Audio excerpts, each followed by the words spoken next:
നമുക്ക് വചനത്തിലേക്ക് തിരിയാം. ഇന്ന് ഞാൻ വായിച്ച ആ വാക്യങ്ങൾ നിങ്ങൾ ശ്രദ്ധിക്കണം. ആദ്യത്തെ വാക്യത്തിൽ കാണുന്നത് അന്ന് അവൻ്റെ ശബ്ദം എന്തോ ചെയ്തു, ഭൂമിയെ അന്ന് അവൻ്റെ ശബ്ദം ഭൂമിയെ ഇളക്കി. അതാണല്ലേ. ബൈബിളിലേക്ക് നോക്കിയിരുന്നോളൂ. ഇപ്പം പറയുമ്പോൾ നോക്കിയിരിക്കാം, കുറച്ച് കഴിഞ്ഞ് പിന്നെ നോക്കിയിരിക്കേണ്ട കാര്യമില്ല. അപ്പോൾ അന്ന് അവൻ്റെ ശബ്ദം ഭൂമിയെ ഇളക്കി. എന്നിട്ട് പറയുകയാണ്, ഇനി അവൻ്റെ ശബ്ദം ഭൂമിയെ മാത്രമല്ല ആകാശത്തെയും കൂടെ ഇളക്കുമെന്ന് അവൻ വാഗ്ദത്തം ചെയ്തു. എന്നിട്ട് പിന്നെ പറയുകയാണ്, ഇളക്കമില്ലാത്തത് ഭൂമിയിൽ നിലനിൽക്കേണ്ടതിന് ഇളക്കമുള്ളതിന് മാറ്റം വരുമെന്ന് സൂചിപ്പിക്കുന്നു. അതുകൊണ്ട് എന്ത് ചെയ്യണം? ഇളകാത്ത രാജ്യം പ്രാപിക്കേണ്ടതിന് നമ്മൾ ഭയത്തോടെ ഭക്തിയോടെ ദൈവത്തെ സേവിക്കണം. നാലാമത് പറയും, നമ്മുടെ ദൈവം ദഹിപ്പിക്കുന്ന അഗ്നിയല്ലോ. ഞാൻ 4 ചിന്തകൾ ആദ്യം കോറിയിടാം. ഒന്നാമത്തെ വാക്യത്തിൽ പറയുന്നത് നമ്മൾ താമസിക്കുന്ന കൊല്ലം ജില്ല അടക്കം എല്ലാ സ്ഥലങ്ങളിലും ഇളകി മാറുന്നതാണ് എന്ന് പറയുന്നു. സ്തോത്രം. ഞാൻ വിചാരിച്ചു നിങ്ങൾ ഇളകിക്കൊണ്ടൊരു സ്തോത്രം പറയുമായിരിക്കും. ശരി, അപ്പം നിങ്ങൾ പറഞ്ഞാലും പറഞ്ഞില്ലെങ്കിലും കുഴപ്പമില്ല. നിങ്ങൾ സ്തോത്രം പറയുന്നതിനേക്കാൾ അത് പറയണം. എന്നാലും എനിക്കിഷ്ടം എൻ്റെ പറയിരിക്കുന്ന ഉപദേശിമാർ പറയുന്നത്. കാരണം എനിക്കൊരു സപ്പോർട്ട്, അതാണ് ഒരു സപ്പോർട്ട്. 10 ദിവസം 11 പേരുണ്ട്. നിങ്ങൾ പറയാത്തതിൻ്റെ കാര്യമൊക്കെ എനിക്കറിയാം. പാഷന്മാർ മിണ്ടുന്നില്ലല്ലോ, പിന്നെ ഞങ്ങളതിനാ സ്വന്തം പറയുന്നതായിരിക്കില്ലേ. അവർ പറഞ്ഞോളും, അവർ ഒക്കെ സപ്പോർട്ട് ചെയ്യുന്ന ആളുകളാണ്. ഒന്നാമത്, നമ്മൾ ഈ നാട് ഇളകി മാറുന്ന രാജ്യമാണ്. 2, കൊല്ലം ജില്ലയടക്കം എല്ലാ രാജ്യങ്ങളും ഇളകുമെന്ന് പറഞ്ഞ് നിങ്ങളെ പേടിപ്പിക്കാനല്ല നിൽക്കുന്നത്. ഭൂകമ്പം വരുമ്പോൾ ദുരിതാശ്വാസ ക്യാമ്പ് LP സ്കൂളിൽ തുറന്നുകൊണ്ട് സൗജന്യമായ റേഷനരിയും പഞ്ചസാരയും വിതരണം ചെയ്യുന്ന ഒരു ഗവൺമെൻറ്റിനെ കുറിച്ച് പറയാനല്ല ഇവിടെ നിൽക്കുന്നത്. ഇളകാത്ത മറ്റൊരു രാജ്യമുണ്ട് എന്ന് പറയാനാണ് നിൽക്കുന്നത്. ഇനി മൂന്നാമത്തെ ചിന്ത എന്ന് പറയുന്നത്, നമ്മുടെ നാട് ഇളകും, ഇളകാത്ത രാജ്യമുണ്ട്. അപ്പോൾ ഇളകുന്ന ഈ രാജ്യത്തിൽ നിന്ന് ഇളകാത്ത രാജ്യത്തിലേക്ക് പോകാൻ എന്ത് ചെയ്യണം? അതാണ് മൂന്നാമത്തെ ഭാഗത്ത്. ഭയത്തോടെ ഭക്തിയോടെ ദൈവത്തെ വിളിച്ചപേക്ഷിച്ച് ജീവിച്ചോളണം.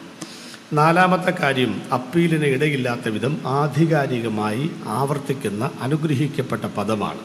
എന്ന് പറഞ്ഞാൽ നമ്മുടെ ദൈവം ദഹിപ്പിക്കുന്ന അഗ്നിയല്ലോ. എൻ്റെ അർത്ഥം എന്താ? 1000 വട്ടം 10000 വട്ടം അനേക സുവിശേഷ യോഗത്തിൽ കൂടെ ആണിപ്പഴുത്തുള്ള ദൈവത്തിൻ്റെ കരം നമ്മെ സ്നേഹത്തിലേക്കും ക്രൂശിലേക്കും മാടി വിളിച്ചിട്ടുണ്ട്. ഇവിടെ തന്നെ ഒരുപാട് കൺവെൻഷനുകൾ നടത്തിയിട്ടുണ്ട്. അപ്പോൾ ഈ കൺവെൻഷനിലൂടെ ദൈവസ്നേഹത്തിൻ്റെ ആഹ്വാന ശബ്ദം കേട്ടിട്ടും ഇതുവരെ നിങ്ങൾ മറുപടിയൊന്നും പറയാതെ സുവിശേഷത്തെയും ദൈവിക ആഹ്വാനത്തെയും പുറംകാല കൊണ്ട് തട്ടിക്കളയുന്നുവെങ്കിൽ ഇന്ന് സ്നേഹത്തോടെ വിളിക്കുന്ന ഇതേ ആണിപ്പഴുതുള്ള കരം നിങ്ങളുടെ ജഡ്ജ്മെൻറ്റുകൾ തയ്യാറാക്കുന്ന ഒരു ന്യായാധിപൻ്റെ ബലിഷ്ഠമായ കരമായും തൂലികത്തുമ്പായും മാറുമെന്ന് അസന്നിഗ്ധമായ ഭാഷയിൽ അവതരിപ്പിക്കുന്ന വാക്കാണ് നമ്മുടെ ദൈവം ദഹിപ്പിക്കുന്ന അഗ്നിയല്ലോ. അതുകൊണ്ട് ശിക്ഷാവിധിയെക്കുറിച്ച് പറയുന്നതിനേക്കാൾ രക്ഷകരമായ പദ്ധതി പറയുക, അതാണ് ഇന്ന് രാത്രി ഉദ്ദേശിക്കുന്നത്. അപ്പോൾ ഈ രാത്രിയിൽ ഈ 4 വാക്യങ്ങളും കൂടെ ചേർത്തിട്ടുകൊണ്ട് ഞാൻ പ്രസംഗിക്കുന്ന പ്രസംഗ വിഷയത്തിൻ്റെ പേര് ഇളകാത്ത രാജ്യം എന്നുള്ളതാണ്. സ്തോത്രം. എന്താണ് ഇളകാത്ത രാജ്യം എന്നുള്ളത്? നമ്മൾ ഇളകുന്ന രാജ്യത്തിലാണ് താമസിക്കുന്നത്. ഇന്ന് രാത്രിയിൽ സംഗീത ശുശ്രൂഷ ചെയ്യുന്ന പ്രിയപ്പെട്ടവർ, എനിക്ക് ഇഷ്ടപ്പെട്ട പിള്ളേരാണ്. കീബോർഡൊക്കെ വായിക്കുന്ന ആളുകളൊക്കെ എനിക്ക് ഇഷ്ടപ്പെട്ടവരാണ്. ഒരുപാട് വേദികൾ ഞങ്ങളുണ്ട്. പിന്നെ സെൻറ്ററിൻ്റെ പിള്ളേരാണ്. നിങ്ങളെല്ലാം കൂടെ ചേർന്നൊരു പഴയ പാട്ട് പാടി വേണം ഇന്ന് അവസാനിപ്പിക്കുവാൻ. 2 പാട്ടുകൾ ഞാൻ സെലക്ട് ചെയ്യുന്നു. 1, ഇഹത്തിലെ ദുരിതങ്ങൾ തീരാറായി. 2, എനിക്കെൻ്റെ യേശുവിനെ. 2ൽ ഏതെങ്കിലും ഒരു പാട്ട്. സ്തോത്രം. 2ഉം കൂടെ പാടരുത്. 2ൽ ഏതെങ്കിലും ഒരു പാട്ട് പാടി നന്നായി ഒന്ന് ആരാധിച്ച് പ്രത്യാശയോടെ പിരിയണം. ഈ ചവിട്ട് നിൽക്കുന്ന ഭൂമിക്ക് മാറ്റം വരും. നോക്കിക്കാണുന്ന ഈ ആകാശത്തിന് മാറ്റം വരും. എന്നാൽ വൃക്ഷത്തിൻ്റെ കമ്പിൽ ഇരിക്കുന്ന പക്ഷി ചിറകടിച്ച് പറക്കുന്ന പോലെ നമ്മൾ ആ കൂടാരത്തിൽ എത്തിച്ചേരും. ഈ പ്രതീക്ഷയോടെ പ്രത്യാശയോടെ ഇന്ന് രാത്രി സെൻട്രൽ കൺവെൻഷനാണല്ലോ നമ്മൾ മടങ്ങണം. ഇനിയും പ്രസംഗങ്ങളുണ്ട്. അവരൊക്കെ വന്ന് അനുഗ്രഹിക്കപ്പെട്ട സുവിശേഷ പ്രസംഗം നടത്തട്ടെ. ഞാനും നടത്താറുണ്ട്. എന്നാൽ ഒരു ദിവസമെങ്കിലും 2ാം വരവിനെക്കുറിച്ച് പ്രസംഗിക്കണമില്ല, കിടക്കുകയാണ്. അപ്പോൾ ഞാൻ പറയാൻ പോകുന്ന യേശുക്രിസ്തുവിൻ്റെ വരവിൻ്റെ ലക്ഷണങ്ങൾ എന്ന ഭാഗത്തേക്ക് തിരിയുകയാണ്. എത്ര ലക്ഷണങ്ങളുണ്ടെന്ന് ചോദിച്ചാൽ 3 അധ്യായങ്ങൾ മനസ്സിൽ കുറിച്ചിടുക. 1, മത്തായിയുടെ സുവിശേഷം 24, 2, മർക്കോസിൻ്റെ സുവിശേഷം 13, 3, ലൂക്കോസിൻ്റെ സുവിശേഷം 21. ഈ 3 അധ്യായങ്ങളിലായി പഴയ നിയമ വേദഭാഗങ്ങളിൽ നിരവധി പേജുകളിൽ ചിതറി വിതറി കിടക്കുന്ന 150ലേറെ ലക്ഷണങ്ങളാണ് യേശുവിൻ്റെ വരവിനോടുള്ള ബന്ധത്തിൽ ഈ ഭൂമിയിൽ നടക്കേണ്ടത്. ആ 3 അധ്യായങ്ങളെ ഞാൻ പറഞ്ഞ മത്തായി 24, മർക്കോസ് 13, ലൂക്കോസ് 21 അധ്യായങ്ങളെ വേദചിന്തകന്മാർ വിളിക്കുന്നത് യഹൂദൻ്റെ അല്ലെങ്കിൽ യഹൂദീയ അധ്യായങ്ങൾ അല്ലെങ്കിൽ മുപ്പിരി ചരട് എന്ന അപരനാമത്തിലാണ് ഈ 3 അധ്യായങ്ങൾ അറിയപ്പെടുന്നത്.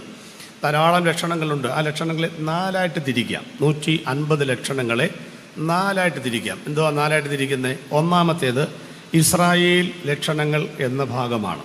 രണ്ടാമത്തേത് ജാതീയ ലക്ഷണങ്ങൾ എന്ന് പറയുന്ന ഭാഗമാണ്. മൂന്നാമത്തേത് സഭാലക്ഷണങ്ങൾ എന്ന് പറയുന്ന ഭാഗമാണ്. നാലാമത്തേത് പ്രാപഞ്ചിക ലക്ഷണങ്ങൾ എന്ന ഭാഗമാണ്. എഴുത്ത ഭാഷയിൽ പറഞ്ഞാൽ ഇസ്രായേൽ യഹൂദിയ ലക്ഷ്യങ്ങൾ, പ്രാപഞ്ചിക ലക്ഷ്യങ്ങൾ, സഭാലക്ഷ്യങ്ങൾ, ഇങ്ങനെയാണ് അതിനെ ക്രമീകരിച്ച് ജാതീയ ലക്ഷ്യങ്ങൾ 4ആയിട്ട് ചിന്തിക്കുന്നത്. ഒരു പഠനാത്മകമായ പ്രഭാഷണം എന്ന നിലയിൽ ഇതിൻ്റെ കെട്ടും മട്ടും പൂർത്തിയാകേണ്ടതിന് ഞാൻ അടിസ്ഥാനപരമായി ഇതിൻ്റെ സ്ട്രക്ചർ നിങ്ങൾക്ക് തരുവാൻ ആഗ്രഹിക്കുന്നു. 150 ലക്ഷണങ്ങളും പറയുവാൻ ഒരു നിർവാഹവുമില്ല. അതിൽ നമ്മൾ എവിടെ തുടങ്ങണമെന്ന് പറയാനാണ് ഈ മുഖവുരകൾ നമ്മുടെ ഓട്ടപ്രദക്ഷിണം നടത്തുന്നത്.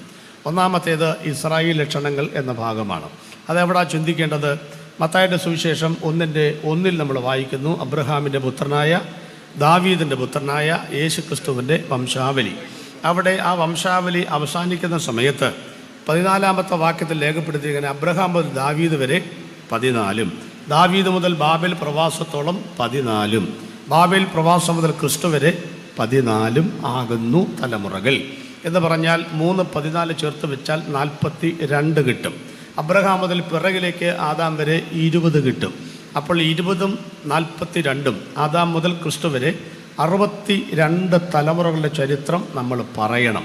BC 4 യേശുവിൻ്റെ ജനനം, യേശുക്രിസ്തുവിൻ്റെ ക്രൂശീകരണം, 3-ാം ദിവസത്തെ ഉയർപ്പ്, ഉയർപ്പിന് ശേഷമുള്ള 1850 വർഷത്തെ ചരിത്രങ്ങൾ പഠിച്ചാൽ AD 70 ലോകത്തിൻ്റെ 72 രാജ്യങ്ങളിലേക്ക് ചിതറിയ ഇസ്രായേലിൻ്റെ ചിതറിപ്പോക്ക്, AD 135 ഹാദ്രിയൻ കൈസറിൻ്റെ കാലഘട്ടത്തിലുള്ള 115 രാജ്യങ്ങളിലേക്ക് ചിതറിയ അവിടെ രാജ്യം നഷ്ടപ്പെട്ട സംഗതികൾ, കൂടാതെ ഇസ്താംബുളിൽ ഒക്കെ ഇരുന്നു കൊണ്ട് തുർക്കികൾ ഭരിച്ച ഇസ്രായേലിൻ്റെ ഏകദേശമുള്ള 1850 വർഷത്തെ ചരിത്രവും, ലേവ്യ പുസ്തകത്തിൽ കാണുന്ന 5 വാക്യങ്ങളുടെ അടിസ്ഥാനത്തിൽ 1914 1-ാം ലോക മഹായുദ്ധം ആരംഭിക്കുകയും 4 വർഷങ്ങൾക്ക് ശേഷം 1918 ഏകദേശം 11-ാമത്തെ മാസം 11-ാം തീയതി 11 മണിക്ക് യുദ്ധപരിസമാപ്തിയിൽ ഒപ്പുവെക്കപ്പെട്ട അനന്തരം നാഷണൽ സഖ്യം നിലവിൽ വന്നതും ഇസ്രായേലിന് ആ രാജ്യം തിരികെ കിട്ടിയതും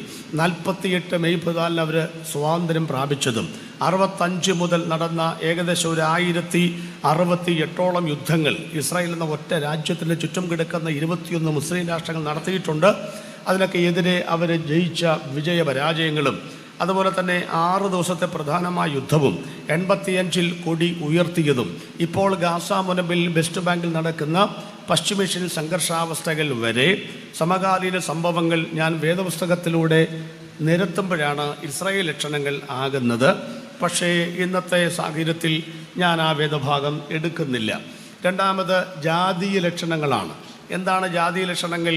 ഒരിക്കൽ പഴയമത്തിൻ്റെ പഞ്ചാംഗം, ലോകത്തിൻ്റെ പഞ്ചാംഗം എന്നറിയപ്പെടുന്ന, പഴയമത്തിൻ്റെ വെളിപ്പാട് പുസ്തകം എന്നറിയപ്പെടുന്ന ദാനിയേൽ പ്രവചനത്തിനകത്ത് അവിടെ നമ്മൾ വായിക്കുന്നുണ്ട്, രാജാവും ദാനിയേലും കണ്ട സ്വപ്നം, തല തങ്കം കൊണ്ട്, നെഞ്ചും കൈയും വെള്ളി കൊണ്ട്, വയറും അരയും താമ്രം കൊണ്ട്, കാൽ ഇരുമ്പ് കളിമണ്ണ്.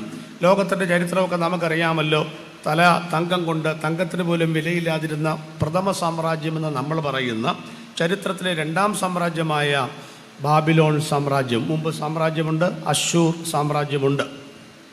രണ്ടാമത് മേദ്യ പാർസ്യ, 2 കരങ്ങൾ നെഞ്ചോട് ചേർന്നിരിക്കുന്ന പോലെ ആദ്യം വന്നത് മേദ്യരാണെങ്കിലും പിന്നെ വന്ന പാർസ്യകൾ പ്രബലരായതുകൊണ്ട് അവരുടെ പേരിലാണ് പേർഷ്യൻ സാമ്രാജ്യം ചരിത്രത്തിൽ അറിയപ്പെട്ടത്. മൂന്നാമത് ഗ്രീസ് എന്ന് പറയുന്ന സാമ്രാജ്യമാണ് തത്വജ്ഞാനികളുടെ തറവാട് എന്നും തത്വജ്ഞാനികളുടെ കളിത്തൊട്ടിൽ എന്നൊക്കെ പറയുന്ന അരിസ്റ്റോട്ടിലിൻ്റെ, പ്ലേറ്റോയുടെ, പൈതഗോറസിൻ്റെ സ്ഥലമായ ഗ്രീസ് എന്ന് പറയുന്ന സാമ്രാജ്യവും, യവനായ ഭാഷയും യവനായ സംസ്കാരവും ലോകത്തിന് സംഭാവന ചെയ്ത അനവധി ചരിത്രങ്ങൾ ഉറങ്ങിക്കിടക്കുന്ന 3-ാമത്തെ സാമ്രാജ്യം. 4-ാമത്തെ സാമ്രാജ്യം റോം എന്ന് പറയുന്ന റോമൻ സാമ്രാജ്യമാണ്. മനുഷ്യൻ്റെ ശരീരത്തിൽ ഏറ്റവും കൂടുതൽ നീളമുള്ള അവയവം കാലുകളാണ്. ലോകചരിത്രത്തിൽ ഏറ്റവും കൂടുതൽ വർഷം ഭരണം നടത്തിയത് റോമൻ സാമ്രാജ്യമാണ്. മനുഷ്യന് 2 കാലുകൾ. റോമൻ സാമ്രാജ്യം 2ആയിട്ട് പിരിഞ്ഞു. ഒന്ന് കിഴക്കൻ റോമ, 2 പടിഞ്ഞാറൻ റോമ.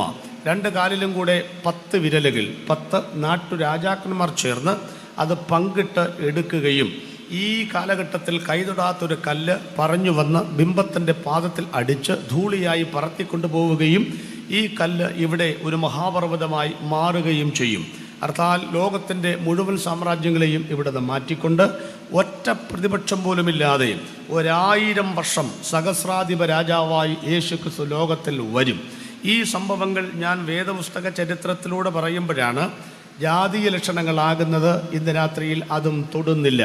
മൂന്നാമത് സഭാലക്ഷണങ്ങളാണ്. പരസ്യമായ യോഗത്തിൽ വെച്ച് സഭാലക്ഷണങ്ങളൊന്നും ഞാൻ അവതരിപ്പിക്കുന്നില്ല. ഈ 150 ലക്ഷണങ്ങളും എൻ്റെ പുസ്തകത്തിൽ ഞാൻ കോറിയിട്ടിട്ടുണ്ട്. സഭാലക്ഷണങ്ങൾ 2 പാർട്ടാണ്. ഒന്ന് പ്രാദേശിക സഭയിൽ നടക്കുന്ന ലക്ഷണങ്ങൾ. 2 ലോകത്തിൻ്റെ 195 പരം വരുന്ന രാജ്യങ്ങളിലായി മുള്ളുകൾക്ക് ഇടയിൽ നിൽക്കുന്ന താമര പോലെയുള്ള ദൈവസഭയിൽ നടക്കുന്ന ലക്ഷണങ്ങൾ. ഞാൻ സഭാലക്ഷണങ്ങൾ 30 എണ്ണം അതിൽ കൊടുത്തിട്ടുണ്ട്. നമ്മുടെ സഭയിൽ നടക്കുന്ന 18 ലക്ഷണങ്ങളും പ്രാദേശിക സഭയിലെ 12 ലക്ഷണങ്ങളും. ഇപ്പോഴത്തെ ആളുകളുടെ പോക്കും മട്ടും മാതിരിയും കണ്ടാൽ 30 ലക്ഷണങ്ങളല്ല 300 ലക്ഷണങ്ങൾ പറയണം. എന്നാലും ഒരു 30 എണ്ണം അതിനകത്ത് കൊടുത്തിട്ടുണ്ട്. അതൊന്നും പരസ്യമായിട്ട് പറയുന്നില്ല. കേട്ടേ പറ്റത്തുള്ളൂ എങ്കിൽ അകത്ത് യോഗം വെച്ച് വിളിച്ചാൽ മതി, അപ്പോൾ പറയാം. 4-മത്തേത് പ്രാപഞ്ചിക ലക്ഷണങ്ങളാണ്. അതും 2 പാർട്ടാണ്. ഒന്ന് ആകാശത്തിൽ നടക്കുന്നത്. അവിടെയാണ് സൂര്യൻ, ചന്ദ്രൻ, നക്ഷത്രങ്ങൾ, star war, curiosity, path finder തുടങ്ങിയിട്ടുള്ള നമ്മുടെ ബുദ്ധിക്കെത്താത്ത വൻകാര്യങ്ങളൊക്കെ അവിടെയാണ്. 2-മത് ഭൂമിയിൽ നടക്കുന്ന ലക്ഷണങ്ങളാണ്. അവിടെയാണ് ഭൂകമ്പം, യുദ്ധം, ക്ഷാമം, കൊടുമ്പിരിക്കൊള്ളുന്നത്, പുഴകളും വഴികളും കാണാതാകുന്നത്, മലകൾ ദ്വീപുകൾ കാണാതാകുന്നത്, മാരകമായ രോഗങ്ങൾ, ഇന്ന് അത്യന്താധുനികമായ സംഭവവികാസങ്ങളൊക്കെ ഭൂമിയിൽ നടക്കുന്നതാണ്. ഇനി അതും ഞാൻ പറയുന്നില്ല എന്ന് പറയാനൊക്കത്തില്ല.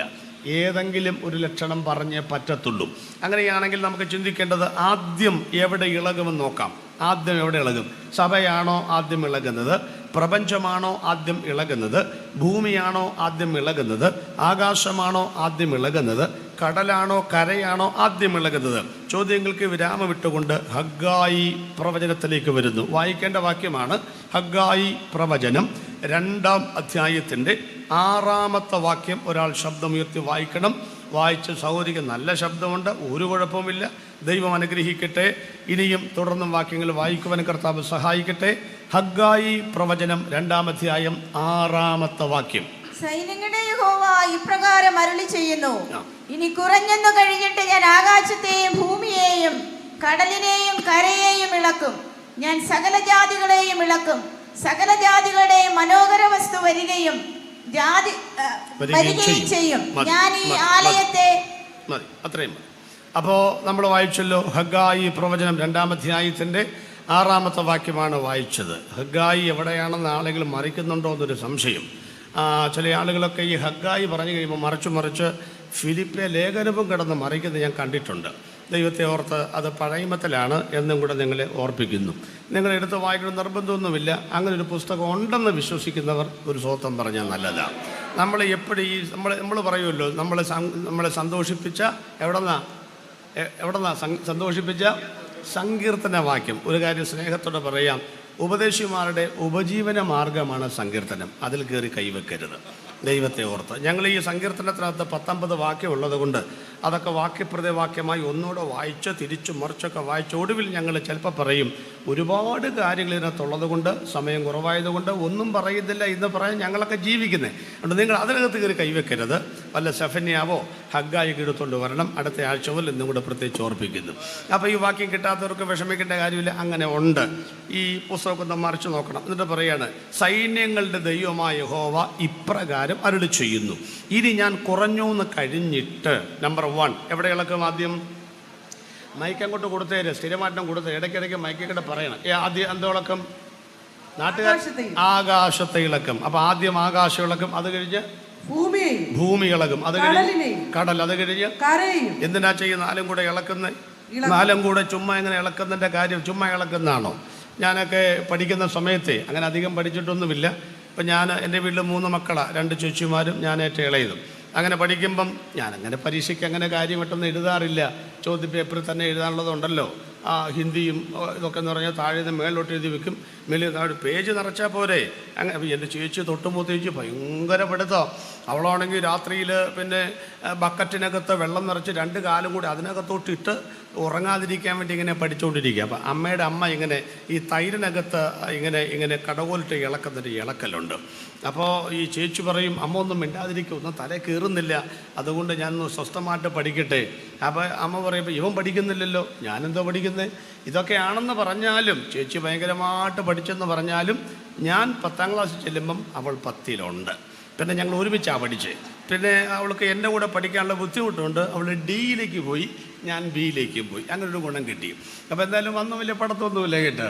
അപ്പോൾ അമ്മൂമ്മ പറഞ്ഞതിൻ്റെ മറുപടി, മക്കളെ എനിക്ക് യാതൊരു പണിയില്ലാത്തത് കൊണ്ട് ഞാനങ്ങനെ ഇത് ഇളക്കുകയല്ല. ഇതിനകത്ത് തൈരുണ്ട്, ഇതിനകത്ത് മോരുണ്ട്, ഇതിനകത്ത് വില കൂടിയ വെണ്ണയുണ്ട്, ഇതിനകത്ത് പിശറായി കിടക്കുന്ന വെള്ളവുമുണ്ട്. മക്കൾ ചിന്തിച്ചോ, തെക്കോട്ടും വടക്കോട്ടും ചുമ്മാതിരിക്കുകയല്ല. നേരം വെളുത്ത കണ്ണു തിരുവി എഴുന്നേറ്റ് വരുമ്പോഴേക്കും 4 വഴിക്ക് തിരിഞ്ഞിരിക്കും. ദൈവത്തിന് സ്തോത്രം. ഇന്ന് രാത്രി ഞങ്ങൾ പറയുന്നത് 150 ലക്ഷണങ്ങളാകുന്ന കടകോലിട്ട് യഹോവയായ ദൈവം നമ്പുരാൻ ആകാശത്തെയും ഭൂമിയെയും കടലിനെയും കരയെയും ഒരു പണിയില്ലാത്തതുകൊണ്ട് ഇളക്കിക്കൊണ്ടിരിക്കുന്നതല്ല. നിങ്ങൾ കണ്ടോ, നിങ്ങൾ നോക്കിക്കോ, ഇവിടെ എല്ലാം വേർതിരിക്കപ്പെടാനായിട്ട് പോവുകയാണ്. കുഞ്ഞാടും അതുപോലെ ചെന്നായ്ക്കളും വേർതിരിക്കപ്പെടാൻ പോവുകയാണ്. ഇരുളും വെളിച്ചവും ദൈവവും പിശാചവും നരകവും സ്വർഗവും നന്മയും തിന്മയും കുണ്ടും കുഴിയുമൊക്കെ ഇവിടെ 2ആയിട്ട് വിഭാഗിക്കപ്പെടാനായിട്ട് പോവുക എന്ന് പറയുകയാണ്. അടുത്ത വാക്യം വളരെ മനോഹരമാണ്, ആവേശകരമാണ്. സകല ജാതികളുടെയും മനോഹര വസ്തു വരികയും ചെയ്യും. ഏതാണ് സകല ജാതികളുടെയും മനോഹര വസ്തു? വന്ധ്യവയോധികനായ ശിമയോൻ യേശു കർത്താവിൻ്റെ കയ്യിൽ എടുത്തിട്ട് ആകാശത്തിലേക്ക് നോക്കി ആത്മഗതം എന്ന വണ്ണം ഇങ്ങനെ പറഞ്ഞു, ഇപ്പോൾ നാഥാ അടിയനെ സമാധാനത്തോടെ പറഞ്ഞയക്കണമേ. ഇസ്രായേലിന്റെ മഹത്വവും സകല ജാതികൾക്കും വേണ്ടി ഒരുക്കിയിരിക്കുന്ന സകല ജാതികൾക്കും വേണ്ടി അടിവര, സകല ജാതികൾക്കും വേണ്ടി സർവ്വജനത്തിനും വേണ്ടി ഒരുക്കിയിരിക്കുന്ന രക്ഷയെ എൻ്റെ കണ്ണ് കണ്ടുവല്ലോ. സുവിശേഷ മഹായോഗത്തിന്റെ 2ാമത്തെ രാത്രിയിൽ ആവേശത്തോടെ ഞങ്ങൾ ആകാശം കേൾക്കെ ദിഗന്ധങ്ങൾ മുഴക്കുന്ന ശബ്ദത്തിൽ ഞങ്ങൾ പറയുന്നു, സകല ജാതികൾക്കും ഒരു മനോഹര വസ്തു ഉണ്ടെങ്കിൽ എന്തിനു സംശയിക്കണം? ജാതി, മത, വർഗ, വർണ്ണ, കുലീന, കുലഹീന, ആര്യ, ചണ്ടാല, ശക, ദാസ, ബർബരാദ്യ വൈകൃതങ്ങൾ ഭേദമന്യേ ലക്ഷം വീട്ടിൽ താമസിക്കുന്നവൻ ലക്ഷം പ്രഭുവിനും കോടീശ്വരനും ഒരു ഓണക്കോടി വാങ്ങുവാൻ പണമില്ലാത്തവനും കറുത്തവനും വെളുത്തവനും അർത്ഥാൽ ആഫ്രിക്കക്കാരനും അമേരിക്കക്കാരനും മുതലാളിക്കും തൊഴിലാളിക്കും വിദ്യാഭ്യാസം ഉള്ളവനും വിദ്യാഭ്യാസം ഇല്ലാത്തവനും എന്ന് പറഞ്ഞാൽ അക്ഷരകുക്ഷികൾക്കും നിരക്ഷർക്കും സ്ഥലകുല വ്യത്യാസമില്ലാതെ ആകാശത്തിന്റെ കീഴിൽ ഭൂമിക്ക് മുകളിൽ ഒരു രക്ഷിതാവുണ്ടെങ്കിൽ ഞങ്ങൾ ആവേശത്തോടെ പറയുന്നത് മറ്റൊരുവനിലും രക്ഷയില്ല, മറ്റൊരുത്തിയിലും രക്ഷയില്ല, മറ്റൊരിടത്തും രക്ഷയില്ല. 10,000 വട്ടം പറഞ്ഞ വാക്കാണെങ്കിൽ ഒന്നുകൂടെ പറയുന്നു, അത് കർത്താവായ യേശുവിന് പകരം വെക്കുവാൻ മറ്റൊരു രക്ഷകൻ ലോകത്തിൽ ഇല്ലവേ ഇല്ലെന്ന് ആ യേശു വരുന്ന കാര്യമായി പറഞ്ഞുകൊണ്ടിരിക്കുന്നത്. ഇന്നത്തെ ഉദ്ഘാടനം അധ്യക്ഷന്റെ പ്രസംഗമാണ് എന്നെ ഇങ്ങോട്ട് തിരിച്ചത്. വെളിപ്പാട് പുസ്തകം ഞാൻ കഴിഞ്ഞ പ്രാവശ്യം ഇന്ത്യ പെന്തക്കോസ്ത് ദൈവസഭയുടെ ഇതേ ഓഡിറ്റോറിയത്തിൽ വെളിപ്പാട് 1:3 ഞാൻ പ്രസംഗിച്ചു. സമയം അടുത്തിരിക്കുന്നു, അത് എടുക്കാതിരുത്. ഇപ്പുറത്തോട്ട് മാറി. അപ്പോഴുണ്ട് അധ്യക്ഷൻ നല്ല ഒന്നാന്തരം മുഖവര ഇട്ട് തന്നു. എന്തോന്ന്? വേഗം, ഇതാ ഞാൻ വേഗം വരുന്നു. സ്തോത്രം. പെന്തക്കോസ്തിന്റെ തലമുറകളൊക്കെ എങ്ങനെ നോക്കിയിരിക്കുക. ഇതൊക്കെ പറഞ്ഞു തുടങ്ങിയിട്ട് എത്ര കാലമായി പറഞ്ഞുകൊണ്ടിരുന്ന ഉപദേശമല്ല, ചത്തുപോയി. ഇതുവരെ യേശു വന്നിട്ടുമില്ല. അതുകൊണ്ട് നമുക്ക് തന്നെ സ്തോത്രം പറയാനൊക്കെ ഒരു മടിയായിട്ടാണ് തോന്നുന്നത്. എന്തായിരുന്നാലും ഞാൻ അതിനെ സംബന്ധിച്ച് ഇന്ന് രാത്രിയിൽ പരമാർത്ഥമായ മനസ്സുകൾ ഒന്ന് ഉണർത്തപ്പെടട്ടെ എന്നാണ് ഞാൻ വാസ്തവത്തിൽ ആഗ്രഹിക്കുന്നത്. അപ്പോൾ ഇവിടെ നമ്മൾ ചിന്തിക്കാൻ പോകുന്നത് സകല ജാതിയിലെ മനോഹര വസ്തു വരും. അതിൻ്റെ ലക്ഷണങ്ങളിലേക്കാണ് നമ്മൾ കടക്കാൻ പോകുന്നത്. അപ്പോൾ നമ്മളിപ്പോൾ എങ്ങടെ പോകുന്നത്? പ്രാപഞ്ചിക ലക്ഷണങ്ങൾ എന്ന ഭാഗം എടുക്കുകയാണ്. 2ആയിട്ട് തിരിച്ചു. 1 ആകാശത്തിൽ നടക്കുന്ന ലക്ഷണങ്ങൾ, 2 ഭൂമിയിൽ നടക്കുന്ന ലക്ഷണങ്ങൾ. അപ്പോൾ ആദ്യം എവിടെ കയറണം? ആദ്യം എവിടെ ഇളകുന്ന സിസ്റ്ററെ വായിച്ചേ? ആകാശം. അപ്പോൾ നമുക്ക് ആകാശത്തിലേക്ക് ഇന്ന് പോകാം. ഫ്ലൈറ്റിൽ കയറിയിട്ടില്ലാത്തവർ ഒക്കെ ശ്രദ്ധിച്ചോളാം. നമ്മൾ ഒരുമിച്ചൊന്ന് പോവുകയാണ്. എങ്ങോട്ടേക്കാണ് പോകുന്നത്? നേരെ ആകാശത്തിലേക്ക്. കാശ് വേണ്ട, ഒന്നും വേണ്ട, എമിഗ്രേഷൻ ക്ലിയറൻസ് വേണ്ട, ടിക്കറ്റ് വേണ്ട, ഒരു പ്രശ്നവുമില്ല. നമുക്കൊന്ന് പോയേച്ച് വരാം. ഈ വിഷയങ്ങളൊക്കെ സംസാരിക്കുമ്പോൾ ഞാൻ ആദ്യം ഒരു കാര്യം ഓർമ്മിപ്പിക്കുന്നു. ഞാനങ്ങനെ ഒരു ശാസ്ത്ര വിശാരദനോ പണ്ഡിത പടുവോ ഉലകം ചവച്ചരച്ച മഹാരഥനോ ഒന്നുമല്ല. ഒരു സാധാരണക്കാരനാണ്. 25 വർഷം ഞാൻ പാസ്സായിരുന്നു 10 സഭകളിൽ. അപ്പോൾ അവിടെ ഞാനിങ്ങനെ നമ്മുടെ പാവപ്പെട്ട ഞങ്ങളുടെ സഭയിലൊക്കെ സാധാരണക്കാരായ ആളുകളാണ് കൂടി വരുന്നത്. അപ്പോൾ ഞാനിങ്ങനെ ഈ വെളിപ്പാട് പുസ്തകവും ദാനിയേൽ പ്രവചനമൊക്കെ ആവേശത്തോടെ ഇങ്ങനെ പ്രസംഗിച്ചപ്പം ഒരാൾ ഒരിക്കൽ എന്നോട് ചോദിച്ചു, എങ്ങനെ ഈ സൂര്യൻ കറക്കുന്നതെന്ന്. അപ്പം ഞാനും അതുവരെ ചിന്തിച്ചിട്ടില്ല എങ്ങനെയാണ് കറക്കുന്നത്. എന്നെ പറഞ്ഞു പോയതല്ലാതെ എങ്ങനെയാണ് കറക്കുന്നത് എനിക്കും അറിയാമേല. അപ്പോൾ ഇവിടെയൊക്കെ ഒരു ചോദ്യം ചോദിച്ചാൽ വേണമെങ്കിൽ എനിക്ക് പറയാം, അരാമ്യ ഭാഷ തപ്പി നോക്കട്ടെ, എബ്രായ ഭാഷ നോക്കട്ടെ എന്ന് പറഞ്ഞാൽ അടുത്ത വണ്ടി കയറി സ്ഥലം വിടാം. സ്വന്തം സഭയിൽ ഇത് പറയാൻ പറ്റുമോ? അതുകൊണ്ട് ഞാനങ്ങനെ കുത്തിയിരുന്ന് നോക്കി കഴിഞ്ഞപ്പോൾ കുറച്ച് കാര്യങ്ങളൊക്കെ എനിക്ക് മനസ്സിലായി. ശാസ്ത്രീയ കാര്യങ്ങളാണ്, എന്നാലും അത് ഒക്കെ നല്ല കാര്യങ്ങളാണ്. 4 പേര് അറിയാൻ പറ്റുന്ന കാര്യങ്ങളായതുകൊണ്ട് ഇന്ന് രാത്രി ആ റൂട്ടിൽ കൂടെയാണ് ഞാൻ യാത്ര ചെയ്യുന്നത്. ഇവിടുത്തെ CV രാമൻ സാറിനെ പോലെയുള്ള ശാസ്ത്രീയ പ്രബുദ്ധതയുള്ള ശാസ്ത്രജ്ഞന്മാരൊക്കെ ഒരു ബിഗ് സല്യൂട്ട് കൊടുത്തുകൊണ്ട് തന്നെ ഒരു വാക്യം തിരുത്തി പറഞ്ഞോട്ടെ, ഇന്നത്തെ ശാസ്ത്രം നാളത്തെ അബദ്ധമാകാം. അവരുടെ കണ്ടുപിടുത്തങ്ങളെയൊന്നും നമ്മൾ അപമാനിക്കുന്നില്ല, അഭിനന്ദിക്കുക മാത്രമാണ് ചെയ്യുന്നതെങ്കിലും ഞങ്ങൾ ആവേശത്തോടെ പറയുന്നത്, ഇന്നത്തെ ശാസ്ത്രം നാളത്തെ അബദ്ധമാകുമ്പോൾ നെഞ്ചുകൊണ്ട് ഞങ്ങൾ പറയുന്നു, ഇന്നലത്തെ വേദപുസ്തകം ഇന്നത്തെ അബദ്ധമാവുകയില്ല. കാരണം ഈ പുസ്തകത്തിൻ്റെ അനേക സവിശേഷതകളുണ്ട്. 300 പേജ് പിന്നിടുമ്പോൾ 312 പ്രാവശ്യമാണ് അനുമാനിക്കാം, ഊഹിക്കാം, അങ്ങനെയാകാം, ഇങ്ങനെയാകാം എന്നൊക്കെ സിദ്ധാന്തത്തിൽ പറയുന്ന. പക്ഷേ 1100-ൽ പരം അധ്യായങ്ങൾ പിന്നിടുമ്പോൾ ഒരു സ്ഥലത്ത് പോലും ഊഹിച്ചിട്ടില്ലാത്ത ഒരു ദൈവം, അനുമാനിച്ചിട്ടില്ലാത്ത ഒരു ദൈവം. ബൈബിൾ തുടങ്ങുന്ന ആത്മീക സവിശേഷത കണ്ടോ? ആദിയിൽ ദൈവം ആകാശവും ഭൂമിയും സൃഷ്ടിച്ചു. ലോകത്തിലുള്ള 800 കോടി ആളുകളെ 4 ഭാഗത്തേക്ക് തിരിച്ചുവിട്. 200 കിഴക്കുന്ന 200 കോടി ആളുകൾ ചോദിക്കുന്നു എന്നാണാവോ ഉത്തരം? ഇൻ ദ ബിഗിനിങ്, ആദിയിൽ ആണ് കറക്റ്റ് ഉത്തരമാണ്. പടിഞ്ഞാറുള്ളവർ ചോദിക്കുന്നു ആരാണാവോ? ഉത്തരം ദൈവമാണ്. തെക്കുള്ളവർ ചോദിക്കുന്നു എന്താണാവോ? ഉത്തരം ആകാശവും ഭൂമിയുമാണ്. വടക്കുള്ളവർ ചോദിക്കുന്നു എങ്ങനെയാണാവോ? ബാം തിയറിയല്ല, പൊട്ടിത്തെറിച്ചല്ല, ദൈവത്തിൻ്റെ കരുത്തുറ്റ കരാങ്കുലി കൊണ്ട് വാകൊണ്ടും അവൻ ഉണ്ടാക്കിയതാണ്. ലോകത്തിലുള്ള 4 ഭാഗത്തും ചോദിക്കുന്ന കോടിക്കണക്കിന് ചോദ്യങ്ങൾക്ക് വളരെ വ്യക്തമായി ഉത്തരം നൽകുന്ന അനുഗ്രഹിക്കപ്പെട്ട ഈ ആദ്യ വചനത്തിനായി ദൈവത്തിന് സ്തോത്രം ചെയ്യുന്നു. അനുഗ്രഹിക്കപ്പെട്ട കർത്തദാസന്മാർ വന്നുകൊണ്ടിരിക്കുന്നേ ഉള്ളൂ, ഇനിയും വരും. യോഗം തീരുന്നവർ ചിലപ്പോൾ ആളുകൾ വന്നുകൊണ്ടിരിക്കും. നമ്മുടെ യോഗമൊക്കെ 7-7:30 അല്ലേ തുടങ്ങുന്നത്, കുറച്ച് നേരത്തെ സമയം തന്നതേ ഉള്ളൂ. പാസ്റ്റൊക്കെ കൃത്യസമയത്ത് എത്തിയത് ദൈവം എല്ലാവരെയും അനുഗ്രഹിക്കട്ടെ. ഞാൻ വേഗത്തിൽ അങ്ങോട്ട് പോവുകയാണ്. അതുകൊണ്ട് ഇനി ബൈബിൾ അവസാനിക്കുന്ന കാര്യം നോക്കിക്കേ. ബൈബിൾ അവസാനിക്കുമ്പോൾ തുടർച്ചയായി ടു ബി കണ്ടിന്യൂ, സീരിയൽ പറയുന്ന പോലല്ല, ആമേൻ എന്ന് പറഞ്ഞാണ് ബൈബിൾ എന്ന് പറഞ്ഞാൽ ഇതിനപ്പുറത്തിന് ഒന്നും പറയാനില്ലെന്ന്. എന്ന് പറഞ്ഞാൽ ഇതിനകത്ത് എഴുതിയിരിക്കുന്ന 1100 അധ്യായങ്ങളിൽ ഒറ്റ വാക്ക് ഞങ്ങൾ തിരുത്തുകയില്ല, ഒരു സ്ഥലത്തും ഞങ്ങൾ അതിന് മാറ്റം വരുത്തുകയില്ല. പഴയ നിയമത്തിൽ യഹോവ പറഞ്ഞൊരു കാര്യമുണ്ട്, യഹോവ ഇപ്രകാരം അരുളി ചെയ്യുന്നു. യേശു എന്താ പറഞ്ഞത്? ഭേദഗതിയില്ല. സത്യമായിട്ടും ഞാൻ നിങ്ങളോട് അതുകൊണ്ട് ഈ പുസ്തകം പ്രസംഗിക്കാൻ കൃപ നൽകിയ ദൈവത്തിനായി ഇന്ന് രാത്രി ദൈവത്തെ സ്തുതിക്കുന്നു. അപ്പം നമ്മൾ ചിന്തിക്കാൻ വന്ന സൂര്യൻ, ചന്ദ്രൻ, ആകാശത്തിലേക്കൊന്ന് കയറിയച്ച് പെട്ടെന്ന് വരാൻ സമയമുണ്ടായാലേ വരത്തുള്ളൂ, ഇല്ലെങ്കിൽ അവിടെ കിടന്ന് കറങ്ങിക്കൊണ്ടിരിക്കും. നമുക്ക് വെളിപ്പാട് പുസ്തകത്തിലേക്ക് വരാം. ഏതായാലും ജോൺസൺ പാസ്റ്ററുടെ തുടക്കം തന്നല്ലോ. വെളിപ്പാട് പുസ്തകത്തിലേക്ക് വരാം. 6-ാം അധ്യായത്തിൻ്റെ 12-ാമത്തെ വാക്യം ഒന്ന് വായിച്ചുകൊണ്ട് പ്രാപഞ്ചിക ലക്ഷണങ്ങളിൽ ആകാശം ഇളകുന്ന 1-2 കാര്യങ്ങൾ പറയാനായിട്ട് പോവുകയാണ്. 6-ാം അധ്യായം 12-ാമത്തെ വാക്യം. 6-ാം മുദ്ര പൊട്ടിച്ചപ്പോൾ വലിയൊരു ഭൂകമ്പം ഉണ്ടായി. സൂര്യൻ കരിമ്പടം പോലെ കറുത്തു, ചന്ദ്രൻ മുഴുവനും രക്തതുല്യമായി തീർന്നു.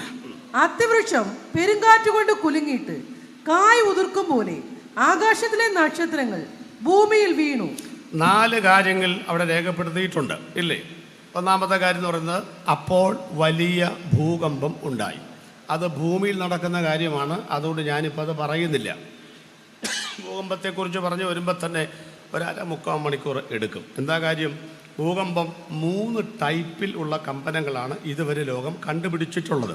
റിക്ടർ അഥവാ റിച്ചർ സ്കെയിലിൽ 2.4 ആരംഭിച്ച് 9.6, 7 വരെ നടന്നിട്ടുള്ള ചൈനയിലെ ഏറ്റവും വലിയ കമ്പനം ബെയ്ജിങ്ങിലാണ്. അതടക്കമുള്ള കമ്പനങ്ങളെല്ലാം ഒന്നാമത്തെ കാറ്റഗറിയിലേ വരത്തുള്ളൂ, ടെക്ടോണിക് ഭൂകമ്പങ്ങൾ. രണ്ടാമത്തെ ഭൂകമ്പം പ്ലൂട്ടോണിക് ഭൂകമ്പങ്ങളാണ്. മൂന്നാമത്തേത് വോൾക്കാനിക് ഭൂകമ്പങ്ങളാണ്.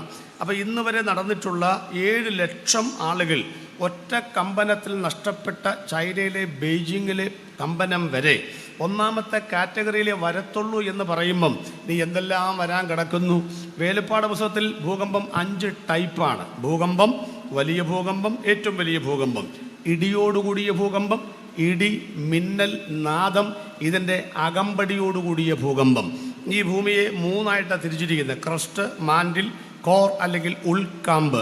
35 കിലോമീറ്റർ മുൻപിലാണ് ക്രസ്റ്റ്, അവിടെ ഈ ബിൽഡിംഗൊക്കെ നിൽക്കുന്നത്. 2870 കിലോമീറ്റർ രണ്ടാമത്തെ ഭാഗമാണ് മാൻഡിൽ എന്ന് പറയും. അവിടെയാണ് 20 ലിത്തോ സ്പിയറിക് പ്ലേറ്റുകൾ ഒക്കെ ഉള്ളത്. അതൊക്കെ ചലിക്കുമ്പോഴാണ് ഭൂമിയിൽ കമ്പനം ഉണ്ടാകുന്നത്. മൂന്നാമത്തെ ഭാഗമാണ് കോർ അല്ലെങ്കിൽ ഉൾക്കാമ്പ്. ശാസ്ത്രം അങ്ങനെയൊക്കെ പറയും.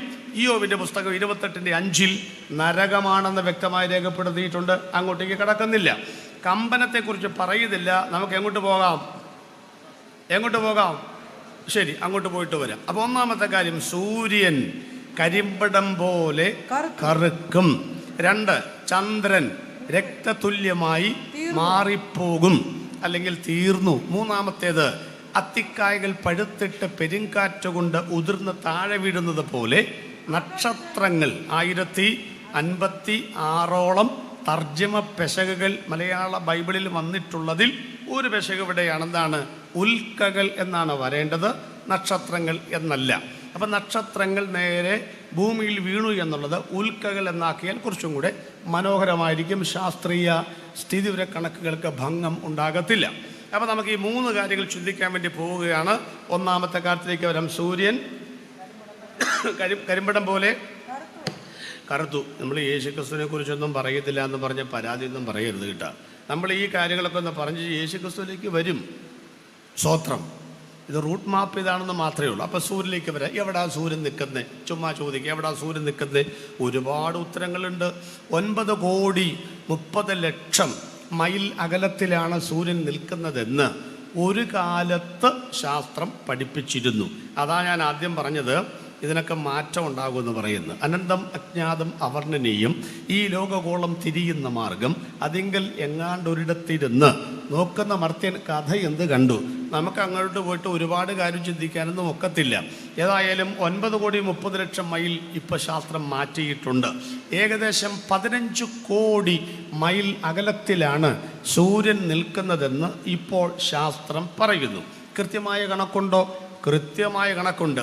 കൃത്യമായിട്ട് കണക്കെന്ന് പറഞ്ഞാൽ 14,97,917,916 916 ആഭരണം പോലെ 14,95,97,916 കിലോമീറ്റർ അകലത്തിലാണ് സൂര്യൻ നിൽക്കുന്നത്.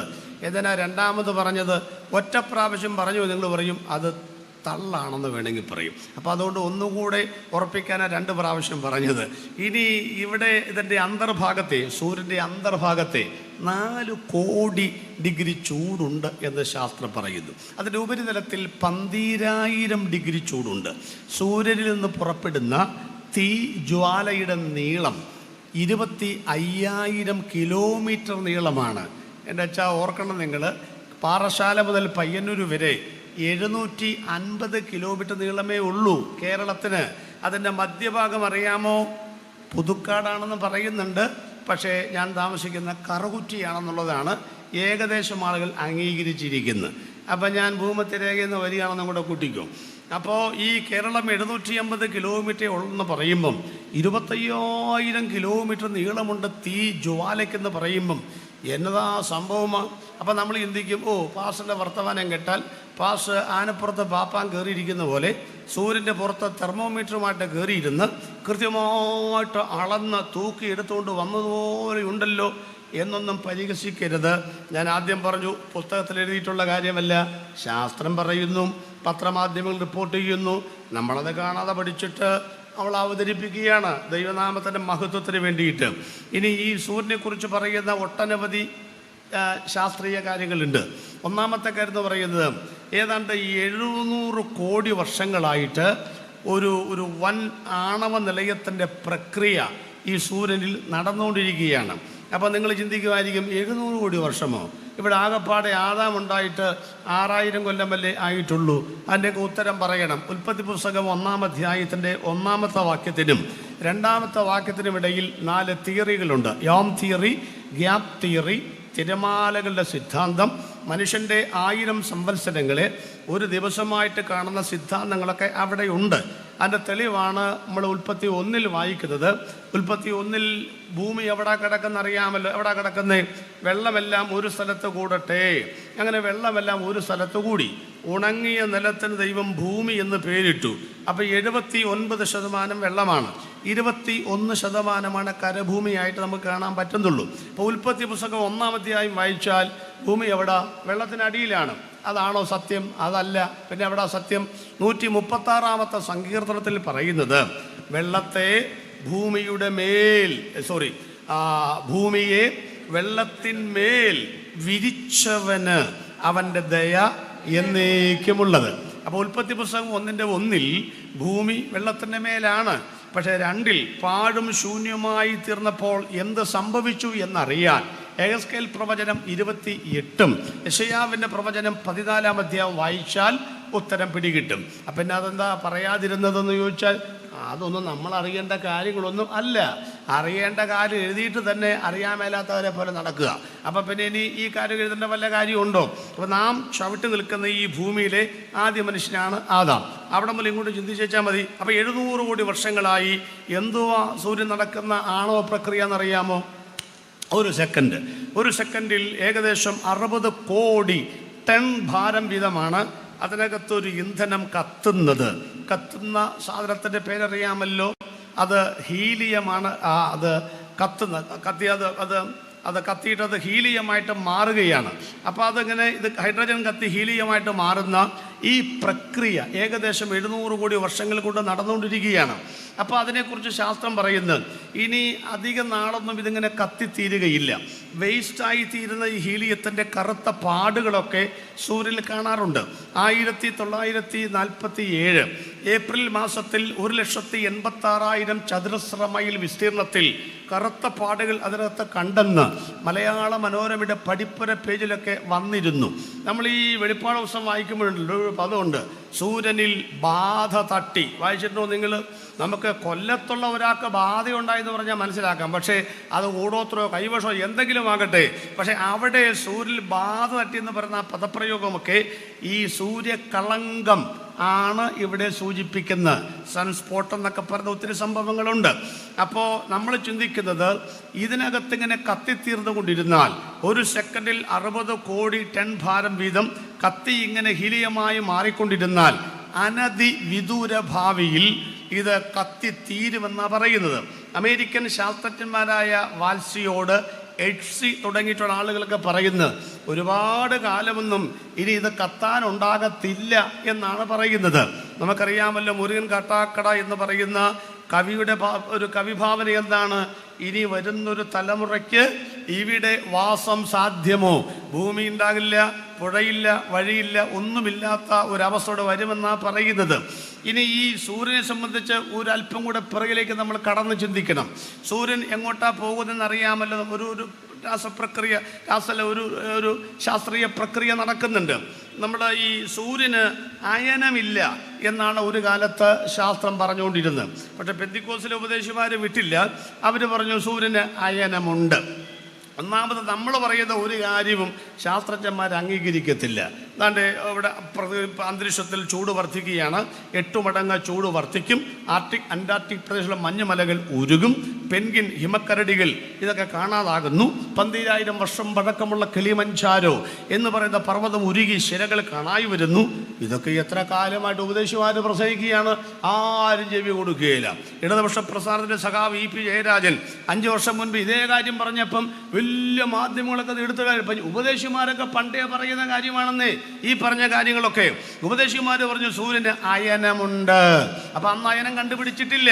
അപ്പം ശാസ്ത്രജ്ഞന്മാർ ഉപദേശിമാർ നോക്കിക്കൊണ്ട് പറഞ്ഞു ഈ നോഹ പറഞ്ഞു മഴ പെയ്യാൻ പോവുകയാണെന്ന്. അന്ന് വരെ മഴ പെയ്തിട്ടില്ല, അതാണ് അതിൻ്റെ പ്രശ്നം. അപ്പോൾ ആലോചിച്ചു, എന്തോ പെയ്യാൻ പോവുകയാണ്, മഴ പെയ്യാൻ പോവുകയാണ്. വേദവികാരം കവിതയ്ക്കകത്ത് മഹാകവി KV സൈമൺ സാറ് നോഹയെ ആളുകൾ കളിയാക്കുന്ന കവിത രേഖപ്പെടുത്തിയിട്ടുണ്ട്.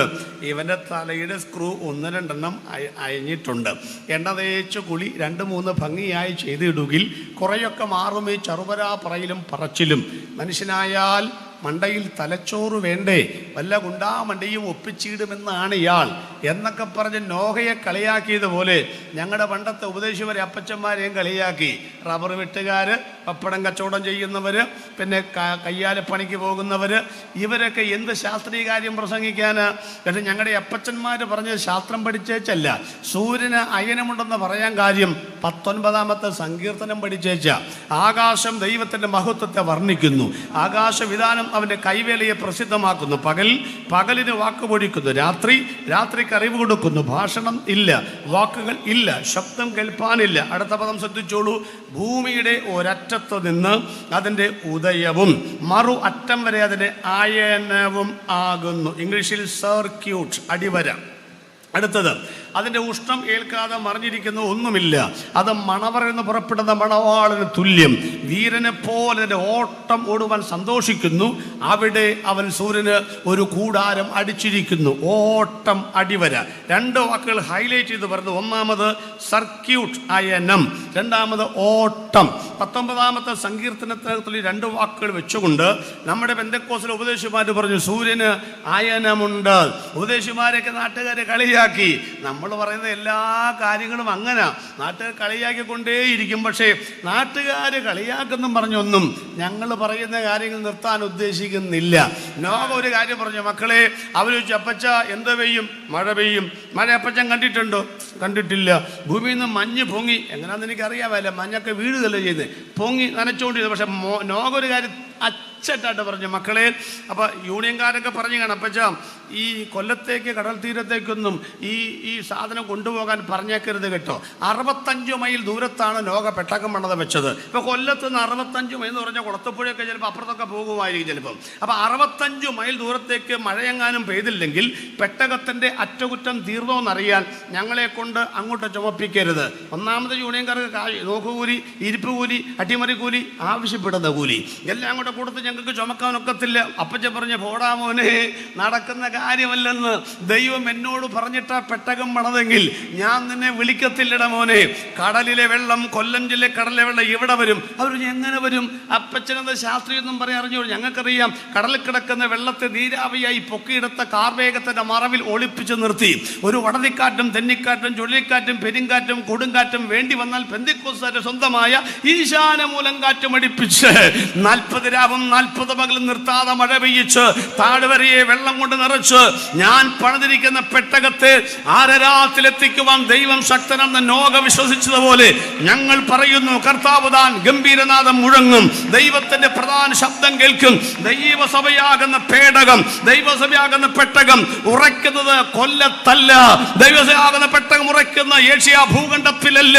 5 വർഷത്തെ ഭരണം കൊണ്ട് 548 പേരുടെ ശിരസറുത്ത ഈ ലോകത്തോട് ഞങ്ങൾ വിളിച്ചു പറയുന്നു, ഒരുത്തനും കയ്യെത്തിപ്പിടിക്കാൻ കഴിയാത്ത ആരാധനയുടെ മുകളിൽ ഞങ്ങളെ ഉറപ്പിക്കാമെന്ന് വാക്ക് പറഞ്ഞ ദൈവത്തെ ഞങ്ങൾ കാഴ്ചയാലല്ല വിശ്വാസത്താലാണ് ഞങ്ങൾ പ്രസംഗിക്കുന്നത്. അപ്പൊ അപ്പച്ചൻ പറഞ്ഞ കാര്യം ഇതാണ്. അതുകൊണ്ട് അതവിടെ കറങ്ങട്ടെ. സൂര്യൻ എങ്ങോട്ടാ പോകുന്നതെന്ന് അറിയാം. സൂര്യൻ, ഈ സൗരയൂഥന്റെ പേര് സൂര്യൻ, പിന്നെ ചന്ദ്രൻ, പിന്നെ കുറേ ഉണ്ടല്ലോ, ചൊവ്വ ഉണ്ട്, പിന്നെ ബുധൻ, വ്യാഴം, ശനി. വെള്ളിയില്ല കേട്ടോ. വെള്ളി ഞായർ നമ്മളെടുത്തു. വെള്ളിയാഴ്ച ഉപവാസ പ്രാർത്ഥനയും ഞായറാഴ്ച ആരാധനയും, ബാക്കിയെല്ലാം വിട്ടുകൊടുത്തു. അപ്പോൾ അതെല്ലാം കൂടെ കൂടിയിട്ട് 1 സെക്കൻഡിൽ 12 മൈൽ വേഗത്തിൽ വടക്കോട്ട് പോവുകയാണ്. ഏത് വടക്ക്? 1 സെക്കൻഡിൽ 12 മൈൽ വടക്കോട്ട്. സൂര്യൻ ഇപ്പം അയനമുണ്ട് 2 വിധത്തിലെ. 1, 12 മൈൽ വേഗത്തിൽ വടക്കോട്ട്. 2, ഭൂമിയെപ്പോലെ സ്വയം അച്ചുതണ്ടിൽ 28 ദിവസം എടുക്കാൻ കറങ്ങി വരാൻ. അയനം ഉണ്ടെന്ന് പറഞ്ഞ ഉപദേശിമാരെ കളിയാക്കി ലോകത്തോട് പറയണ 2 വിധത്തിലുള്ള അയനം ഉണ്ടെന്ന് കണ്ടുപിടിച്ചെന്ന്. ഇനി ഞങ്ങളുടെ ചോദ്യം, സൂര്യൻ എന്തിനാ വടക്കോട്ട് പോകുന്നത്? ഏതായി വടക്ക്? നിങ്ങൾ ചോദിക്കും, ജോലി പാറയ്ക്കൽ പാസ് എവിടെ? അങ്കമാലി. ഓ, വടക്കാണല്ലേ. നിങ്ങളുടെ ചിന്ത അങ്കമാലി വടക്കാണെന്ന്. ആര് പറഞ്ഞ വടക്ക്? അതൊന്നും വടക്കല്ലെന്ന്. ഞങ്ങളുടെ അങ്കമാലിക്കാരെ വടക്ക് നിലമ്പൂരെ വടക്ക് മംഗലാപുരമാണ്, അവരെ വടക്ക് വടക്കേ ഇന്ത്യ. വടക്കെന്ന് പറഞ്ഞ് സത്യം പറഞ്ഞ ഒരു സ്ഥലമുണ്ട്, അത് പറയാം, സ്ഥലമുണ്ട്. ഇപ്പം കുണ്ടറ ഇവിടുത്തെ കിഴക്കാണോ പടിഞ്ഞാറാണോ? നിങ്ങൾ പറ. കുണ്ടറ നിങ്ങളിരിക്കുന്ന തെക്കോട്ടാണോ വടക്കോട്ടാണോ? അതാദ്യം ചോദിക്കും. കുണ്ടറ എവിടാ? കിഴക്ക്. അത് ഇവിടത്തുകാരുടെ കിഴക്കാണെന്ന്. കൊട്ടാരക്കര ചെല്ലുമ്പോൾ കുണ്ടറ എവിടാ? പടിഞ്ഞാറാണെന്ന്. അപ്പം തെക്കെന്നും പറഞ്ഞു വടക്കെന്നും പറഞ്ഞു സ്ഥലം ഉണ്ടോ എന്ന് ചോദിച്ചാൽ നമ്മൾ എവിടാണോ നിൽക്കുന്നത് ദിശാബോധം നൽകുവാൻ പറയുന്ന സ്ഥലമേ ഉള്ളെന്ന്, അല്ലാണ്ട് അങ്ങനെ സ്ഥലമില്ലെന്ന്. അതുകൊണ്ടല്ലേ പഴമക്കാർ പറയും വേറെ തെക്കോട്ട് പോകരുത്, വടക്ക് വശത്തെത്തും. കേട്ടിട്ടുണ്ടോ? എന്നാ ചെവി തുറന്ന് കേക്ക്. ഏറെ തെക്കോട്ട് പോകരുത്, വടക്ക് വശത്തെത്തും. കാരണം ഇത് ഇങ്ങനെ ഇരിക്കുക. ഗലീലി ഇതൊക്കെ കറങ്ങും ഉരുണ്ടതാന്നൊക്കെ പറഞ്ഞപ്പോൾ ഉരുട്ടി അങ്ങോട്ട് കൊന്നു. പിന്നീടല്ലേ കാര്യങ്ങളൊക്കെ മനസ്സിലായത്. അപ്പോൾ ഇത് വടക്കോട്ട് എന്തിനാ പോകുന്നത് വല്ലതും പിടികിട്ടിയോ? ഏതാ ഈ വടക്ക്? മംഗലാപുരം വടക്കൊന്നുമല്ല. വടക്ക് എന്നാന്ന് ഞങ്ങൾ വിശ്വസിക്കുന്ന കാര്യം പറയാം. വടക്കാണ് സ്വർഗം. ആരോട് പറയാ? വടക്കാണ് സ്വർഗം. ഏത് വടക്ക്? മംഗലാപുരം വടക്കല്ല. പണ്ട് ക്ലാസ്സിൽ അധ്യാപകൻ്റെ ബോർഡൊക്കെ തൂക്കിയിട്ട് പറയും, ചൂരവടി നേരെ മേളിലോട്ട് പിടിച്ചിട്ട് പറയും ഉത്തര ധ്രുവം. കേട്ടിട്ടുണ്ടോ? ഉത്തര ധ്രുവം. അല്ല, കൊല്ലം വഴിയല്ലേ കടലിൽ പോകുന്ന ആളുകൾ പണ്ട് കടലിൽ പോകുമ്പോൾ സമയം മനസ്സിലാക്കുവാൻ മാർഗമില്ല, നിഴൽ ആധികാരികമായി കണ്ടുപിടിച്ചിരുന്നു. മറ്റൊരു യന്ത്രമുണ്ട്, പേര് വല്ലതും കേട്ടിട്ടുണ്ടോ? വടക്ക് നോക്കി യന്ത്രം. കേട്ടിട്ടുണ്ടോ? ഞാനൊരിക്കൽ ഗുജറാത്തിൽ ഇപ്പോൾ പോർബന്ദറിൽ നിന്ന് ഗാന്ധിജിയുടെ സ്ഥലമൊക്കെ സന്ദർശിച്ച് അവിടെ വടക്കു നോക്കി യന്ത്രം ഹോൾസെയിലാണ്. ഒരെണ്ണം മേടിച്ച് 35 രൂപ അന്നത്തെ വിലയ്ക്ക്. ഇപ്പോൾ കൂടിക്കാണും. വീട്ടിൽ കൊണ്ട് നിട്ടപ്പോൾ നോക്കിയപ്പോൾ ഒരു പ്രത്യേകത, വടക്ക് നോക്കി യന്ത്രത്തിൻ്റെ കാന്തസൂചികൾ ഉത്തര ധ്രുവത്തിലെ നക്ഷത്രങ്ങൾക്ക് ആഭിമുഖമായി മാത്രമേ സ്ഥിതി ചെയ്യത്തുള്ളൂ. അതാണ് അതിന് വടക്ക് നോക്കി യന്ത്രം എന്ന് പേരിട്ടിരിക്കുന്നത്. അല്ല കൊല്ലം ദേശനിവാസികളെ, അന്ന് ഞാൻ മേടിച്ച 35 രൂപയോ കൊടുത്ത് മേടിച്ച വടക്ക് നോക്കി യന്ത്രത്തിൻ്റെ കാന്തസൂചിക്ക് പോലും അറിയാം കാന്തൻ എവിടാ ഇരിക്കുന്നതെന്ന്. പക്ഷേ ഇവിടുത്തെ പല ക്രിസ്ത്യാനികൾക്ക് പോലും അറിയത്തില്ല. അവർ പ്രാർത്ഥിക്കാം, ഉടനെ കിഴക്കോട്ട് തിരിയുക. അവർ ആരും കിഴക്കായിരിക്കുന്നെന്ന എന്നാ ചെയ്യാനാന്ന് പറ. ഇനി നമുക്ക് മനസ്സിലാക്കാം. അപ്പോൾ വടക്ക് നോക്കി യന്ത്രം പെടുന്നു. വടക്കാണ് സ്വർഗം. ഈ ഭൂമി എങ്ങോട്ടാ ചെരിഞ്ഞിരിക്കുന്നത്? വടക്കോട്ടല്ലേ ചെരിഞ്ഞിരിക്കുന്നേ. കൃത്യമായ ഡിഗ്രി, ഒരു 1/2 ഡിഗ്രിയും കൂടെ താണിരുന്നെങ്കിലോ അത് തണുത്ത് ഉറഞ്ഞു കിടക്കുന്ന ചൊവ്വാഗ്രഹം പോലെ ആയേനെ. ഇത്രയും ചെരിഞ്ഞില്ലായിരുന്നുവെങ്കിലോ തിളച്ചുമറിയുന്ന ശുക്രൻ പോലെ ആയേനെ. വല്ലതും പിടികിട്ടിയോ? ഈ ഭൂമിയിലെ മണ്ണെടുത്തിട്ടാണ് നമ്മളെ ഉണ്ടാക്കിയിരിക്കുന്നത്. അപ്പം ആ സ്വഭാവം നമ്മളിൽ ഉണ്ടാകുമെന്ന്. എന്തോന്ന് ചിലപ്പോഴൊക്കെ തിളച്ചങ്ങ് മറിയും. കേട്ടോ? തിളച്ചങ്ങ് മറിയും. ചിലപ്പോഴൊക്കെ തണുത്തങ്ങ് ഇരിക്കും. എന്നിട്ട് വന്നിട്ട് ഇതുവരെ തുറക്കാത്തവരുണ്ട്. എന്താ കാര്യം? ഭൂമിയിലെ മണ്ണ് കൊണ്ട് ഉണ്ടാക്കിയത് കൊണ്ടാണ്. അങ്ങ് ഇരിക്കുക, തണുത്ത് ഉറഞ്ഞിരിക്കുക. ഇത്രയും നേരം ഉറഞ്ഞിരിക്കരുത്. ബൈബിൾ പറഞ്ഞ ഒരു ലൈഫ് ശ്രദ്ധിച്ചോളാം. നടക്കരുത്, നിൽക്കരുത്, ഇരിക്കരുത്. 1-ാം സങ്കീർത്തനം. അപ്പം എന്തോ ചെയ്യണം? ഓടണം. എങ്ങനെ ഓടണം? PT ഉഷ ഓടുന്ന പോലെയല്ല, മാരത്തൺ ഓട്ടം. 24 മൈൽ പതുക്കെ നടക്കുക. അവസാനമേ ലാപ്പിൽ കുതിച്ചോടാവുള്ളൂ. ഇതാളുകളെല്ലാം ആദ്യമാണ് കുതിച്ചോടുന്നത്. പിള്ളേരെ ബൈക്ക് ഓടിക്കുന്നവർ 220 മുട്ടിക്കുന്നത്. മുട്ടുകയും ചെയ്യും, ഏതെങ്കിലും സ്ഥലമൊക്കെ മുട്ടി അവിടെ കിടക്കുകയും ചെയ്യും. അങ്ങനെയല്ല, സമാധാനമായിട്ട് ഓടിച്ചാൽ മതി. നോക്കിക്കേ, ദാവീദും ശലോമോനും പറഞ്ഞ വാക്കറിയാമോ? എന്തുവാ? നിങ്ങൾ കുതിരയെപ്പോലെയാകരുത്, കോവർ കഴുതയെപ്പോലെയാകരുത്. അടുത്ത പദം കേട്ടോ? ദാരിദ്ര്യം എനിക്ക് വേണ്ട, ഗ്ലോറി. അടുത്തെന്താ? സമ്പത്തും വേണ്ട, നിത്യവൃത്തി. യോശുവ ഇടത്തോട്ട് മാറരുത്, വലത്തോട്ടും മാറരുത്. ഇപ്പൊ ബാലൻസ് ചെയ്ത ജീവിതമാണ് ക്രിസ്ത്യ ജീവിതം. ഞാൻ ആത്മീയത്തിൽ പറയും, വേദപുസ്തകത്തിന്റെ അതിരുകൾ വിട്ടാൽ എന്തും ആളുകൾ പറയും. അങ്ങനത്തെ ഒരു വേദിയായിരുന്നു മാറിയിട്ടുണ്ട്. പ്രിയപ്പെട്ടവരെ, ലോകത്തിൽ കൊടികെട്ടിയ പ്രസംഗനാണെങ്കിലും വേദപുസ്തകത്തിനകത്ത് ഇല്ലാത്ത കാര്യങ്ങൾ പറഞ്ഞാൽ അതിന് നോ പറയാനുള്ള ആത്മീക പരിജ്ഞാനം ദൈവമക്കൾക്കുണ്ടാകണം. ആരും പ്രസംഗിക്കട്ടെന്ന്.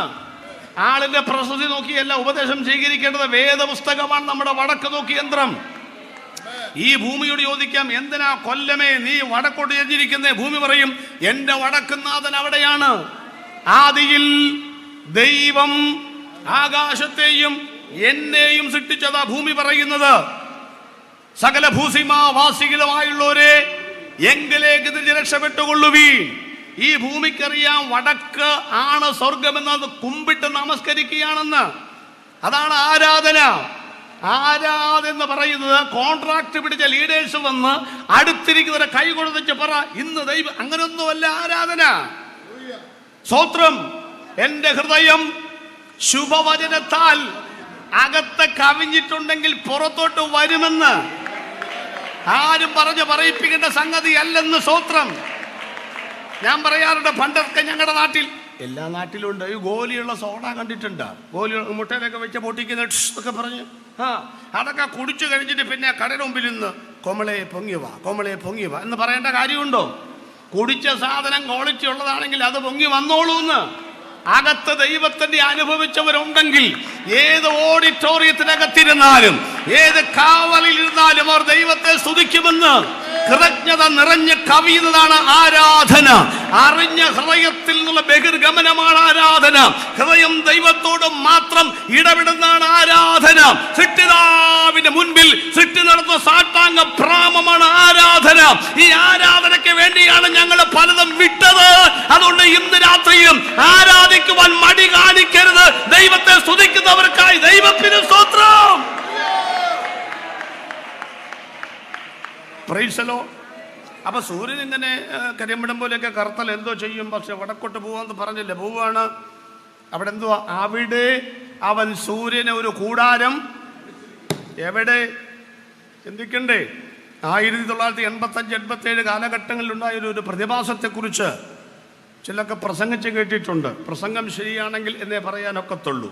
പറഞ്ഞ ആശയം ഇതാണ്: ഈ ഭൂഗർഭ ശാസ്ത്രജ്ഞന്മാര് വാന നിരീക്ഷണ ശാസ്ത്രത്തിൻ്റെ അലകും പിടിയും പിടിച്ച് അങ്ങ് വാനകുളത്ത് കയറിയപ്പം ഒരു ചിന്ത, ആകാശത്തിൻ്റെ ഒരു ഭാഗത്ത് മിൽക്കി വേ ഇല്ല, ക്ഷീരപഥങ്ങൾ ഇല്ല, നക്ഷത്ര കുഞ്ഞുങ്ങൾ ഇല്ലാത്ത, ഒരു നക്ഷത്രം പോലും ഇല്ലാത്ത ഒരു സ്ഥലം ആകാശത്തിൻ്റെ ഭാഗത്തുണ്ട്.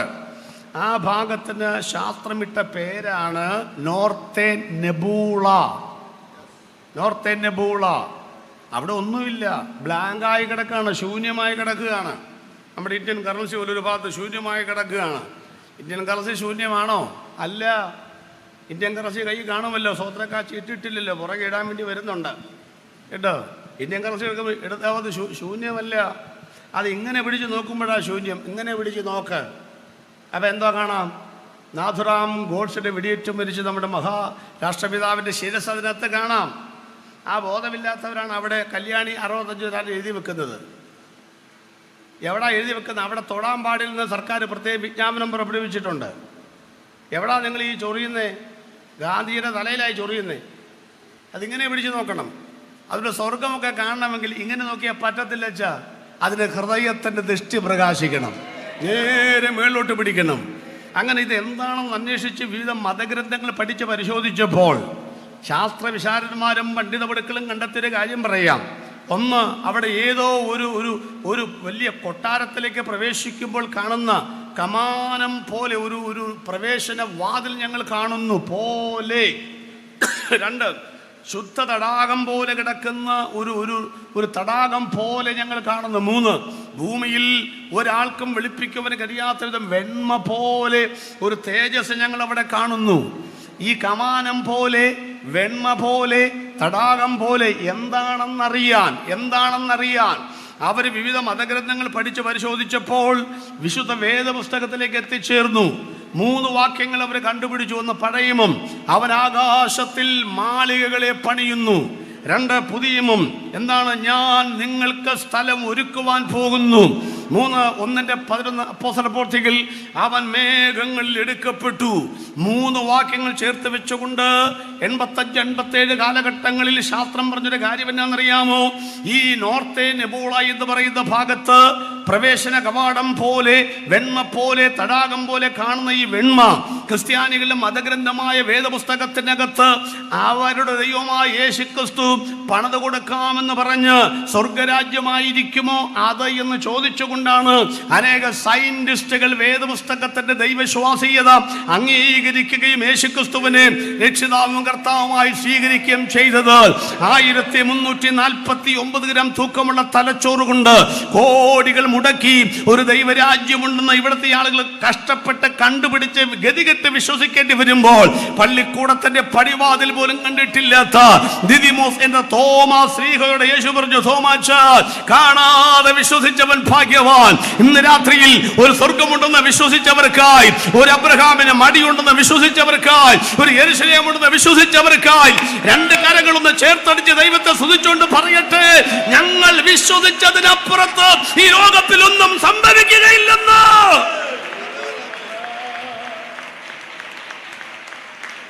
അപ്പൊ സൂര്യൻ കരിമ്പടം പോലെ കറക്കും. ഒരു ചോദ്യം, അച്ഛാ, സൂര്യൻ ഇങ്ങനെ കരിമ്പടം പോലെ കറുത്താൽ പിന്നെ എന്തോ ചെയ്യും? ന്യായമായ ചോദ്യമാണ്. സൂര്യപ്രകാശമില്ലെങ്കിൽ ഇവിടെ ജീവിക്കാൻ പറ്റുമോ? എന്തോ ചെയ്യും? ഉത്തരം കൂടെ ഞങ്ങൾ അങ്ങ് പറയാം.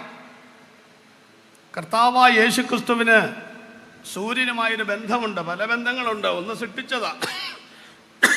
സൂര്യനെ, ഇന്ന് കാണുന്ന സൂര്യനേക്കാൾ 100 മടങ്ങ് വലിപ്പമുള്ള സൂര്യനുണ്ട്. പേര് ആർക്കിയോൺ. 1,86,282 മൈൽ വേഗത്തിൽ പ്രകാശം സഞ്ചരിച്ചിട്ടും ഇതുവരെ പ്രകാശകിരണങ്ങൾ ഭൂമിയിൽ വന്ന് പതിക്കാത്ത അത്ര സൗരയൂഥങ്ങളും സൗരയേതര ഗ്രഹങ്ങളും നക്ഷത്രങ്ങളൊക്കെ ഉണ്ട്. ഒരു കാര്യം ഓർക്കണം, നമ്മുടെ സൂര്യനാണ് നമുക്ക് പരിചയം. പക്ഷെ ഒരു കാര്യം പറയാം, ഈ സൂര്യൻ ഇവിടെ ഇല്ലെങ്കിൽ എന്തോ സംഭവിക്കും? എന്തോ സംഭവിക്കും? കൊല്ലം ജില്ലയിലേക്ക് ചെല്ല്, സിറ്റിയിലോട്ട് ചെല്ല്. നമ്മൾ ആയിരക്കണക്കിന് വാട്ട്സുള്ള ഹാലജൻ ബൾബുകൾ തെളിഞ്ഞു കിടക്കുന്നു. നമ്മളതുകൊണ്ട് വണ്ടി തിരിച്ചു പോകുന്നു, കാല് കാനയിൽ പെടാതെ രക്ഷപ്പെട്ടു പോകുന്നു. എൻ്റെ ചോദ്യം, നാളെ നേരം വെളുത്ത 10 മണിക്ക് നിങ്ങൾ കൊല്ലം ജില്ലയിൽ ചെന്നാൽ ഏതെങ്കിലും ഹാലജൻ ബൾബ് തെളിഞ്ഞു കിടക്കാറുണ്ടോ? ഇല്ല. ഏതെങ്കിലും ലൈൻമാൻ അത് ഓഫ് ചെയ്യാൻ മറന്നുപോയാൽ തന്നെ നമ്മൾ കാണുമ്പം മൂക്കത്ത് വിരലേക്ക്, നിനക്ക് നാണമില്ലെന്ന് ഈ ബൾബ് തെളിഞ്ഞു കിടന്ന് നമ്മൾ സമ്മതിക്കുമോ? പകല് ഇല്ല. അത്രയേ ഉള്ളൂ ഇതിൻ്റെ അർത്ഥം. അത്രയേ ഉള്ളൂ ഇതിൻ്റെ അർത്ഥം. പ്രിയപ്പെട്ടവരെ, ഈ കാണുന്ന സൂര്യൻ കരിമ്പടം പോലെ കറുത്തുപോയാൽ ലോകം ശങ്കിക്കേണ്ട കാര്യമില്ല. മറ്റൊരു സൂര്യൻ ഇവിടെ ഉദയം ചെയ്യും. യേശുക്രിസ്തുവിന് വേദപുസ്തകത്തിൽ 375 പേരുകളുണ്ട്. അതിൽ ഒരു പേരാണ് മലാക്കി പ്രവചനം. എന്താണ്? രോഗോപശാന്തിയോടുകൂടെ നീതി സൂര്യനായ യേശുക്രിസ്തു ഇവിടെ ഉദിക്കുമെന്ന്. ഞാനാണ് ലോകത്തിന്റെ വെളിച്ചമെന്ന് പറഞ്ഞ യേശുക്രിസ്തുവിനെ ഗെത്സമന തോട്ടത്തിൽ വെച്ച് അറസ്റ്റ് ചെയ്യപ്പെട്ട് 6 പരം കോടതികൾ തിരിച്ചും മറിച്ചും തിരിച്ചും വിസ്തരിക്കപ്പെട്ട് കുറ്റമിൽ നിന്നും ഇല്ലെന്നറിഞ്ഞിട്ടും ക്രൂശിപ്പാൻ ഏൽപ്പിച്ചു കൊടുത്ത് 220 പൗണ്ട് തൂക്കം 8 നീളം 4 വീതി വരുന്ന പച്ച പൈൻമര കുരിശുമായി പീലാത്തോസിന്റെ തളം മുതൽ കാൽവറി വരെ, ഗബ്ബഥ മുതൽ ഗോൽഗോഥ വരെ 14 സ്ഥലത്തെങ്കിലും വെച്ചും വിറങ്ങലിച്ചും വീണും എഴുന്നേറ്റും ലോകമേ നിങ്ങൾ തുപ്പിമർദ്ദിച്ച് അവശനാക്കി വിരൂപനാക്കി കാൽവറി കുന്നിലേക്ക് നടത്തി 6 ഇഞ്ച് നീളമുള്ള 3 കാരിരുമ്പാണികളാൽ കുടിവെള്ളം പോലും കിട്ടാതെ തോളിൽ തലയാച്ചു മരിച്ച യേശുവിനെ അരിമത്തിക്കട യോസേഫിന്റെ കല്ലറയിൽ അടക്കം ചെയ്തപ്പോൾ നിങ്ങൾ പറഞ്ഞു ഈ വെളിച്ചം അസ്തമിച്ചു പോയെന്ന്.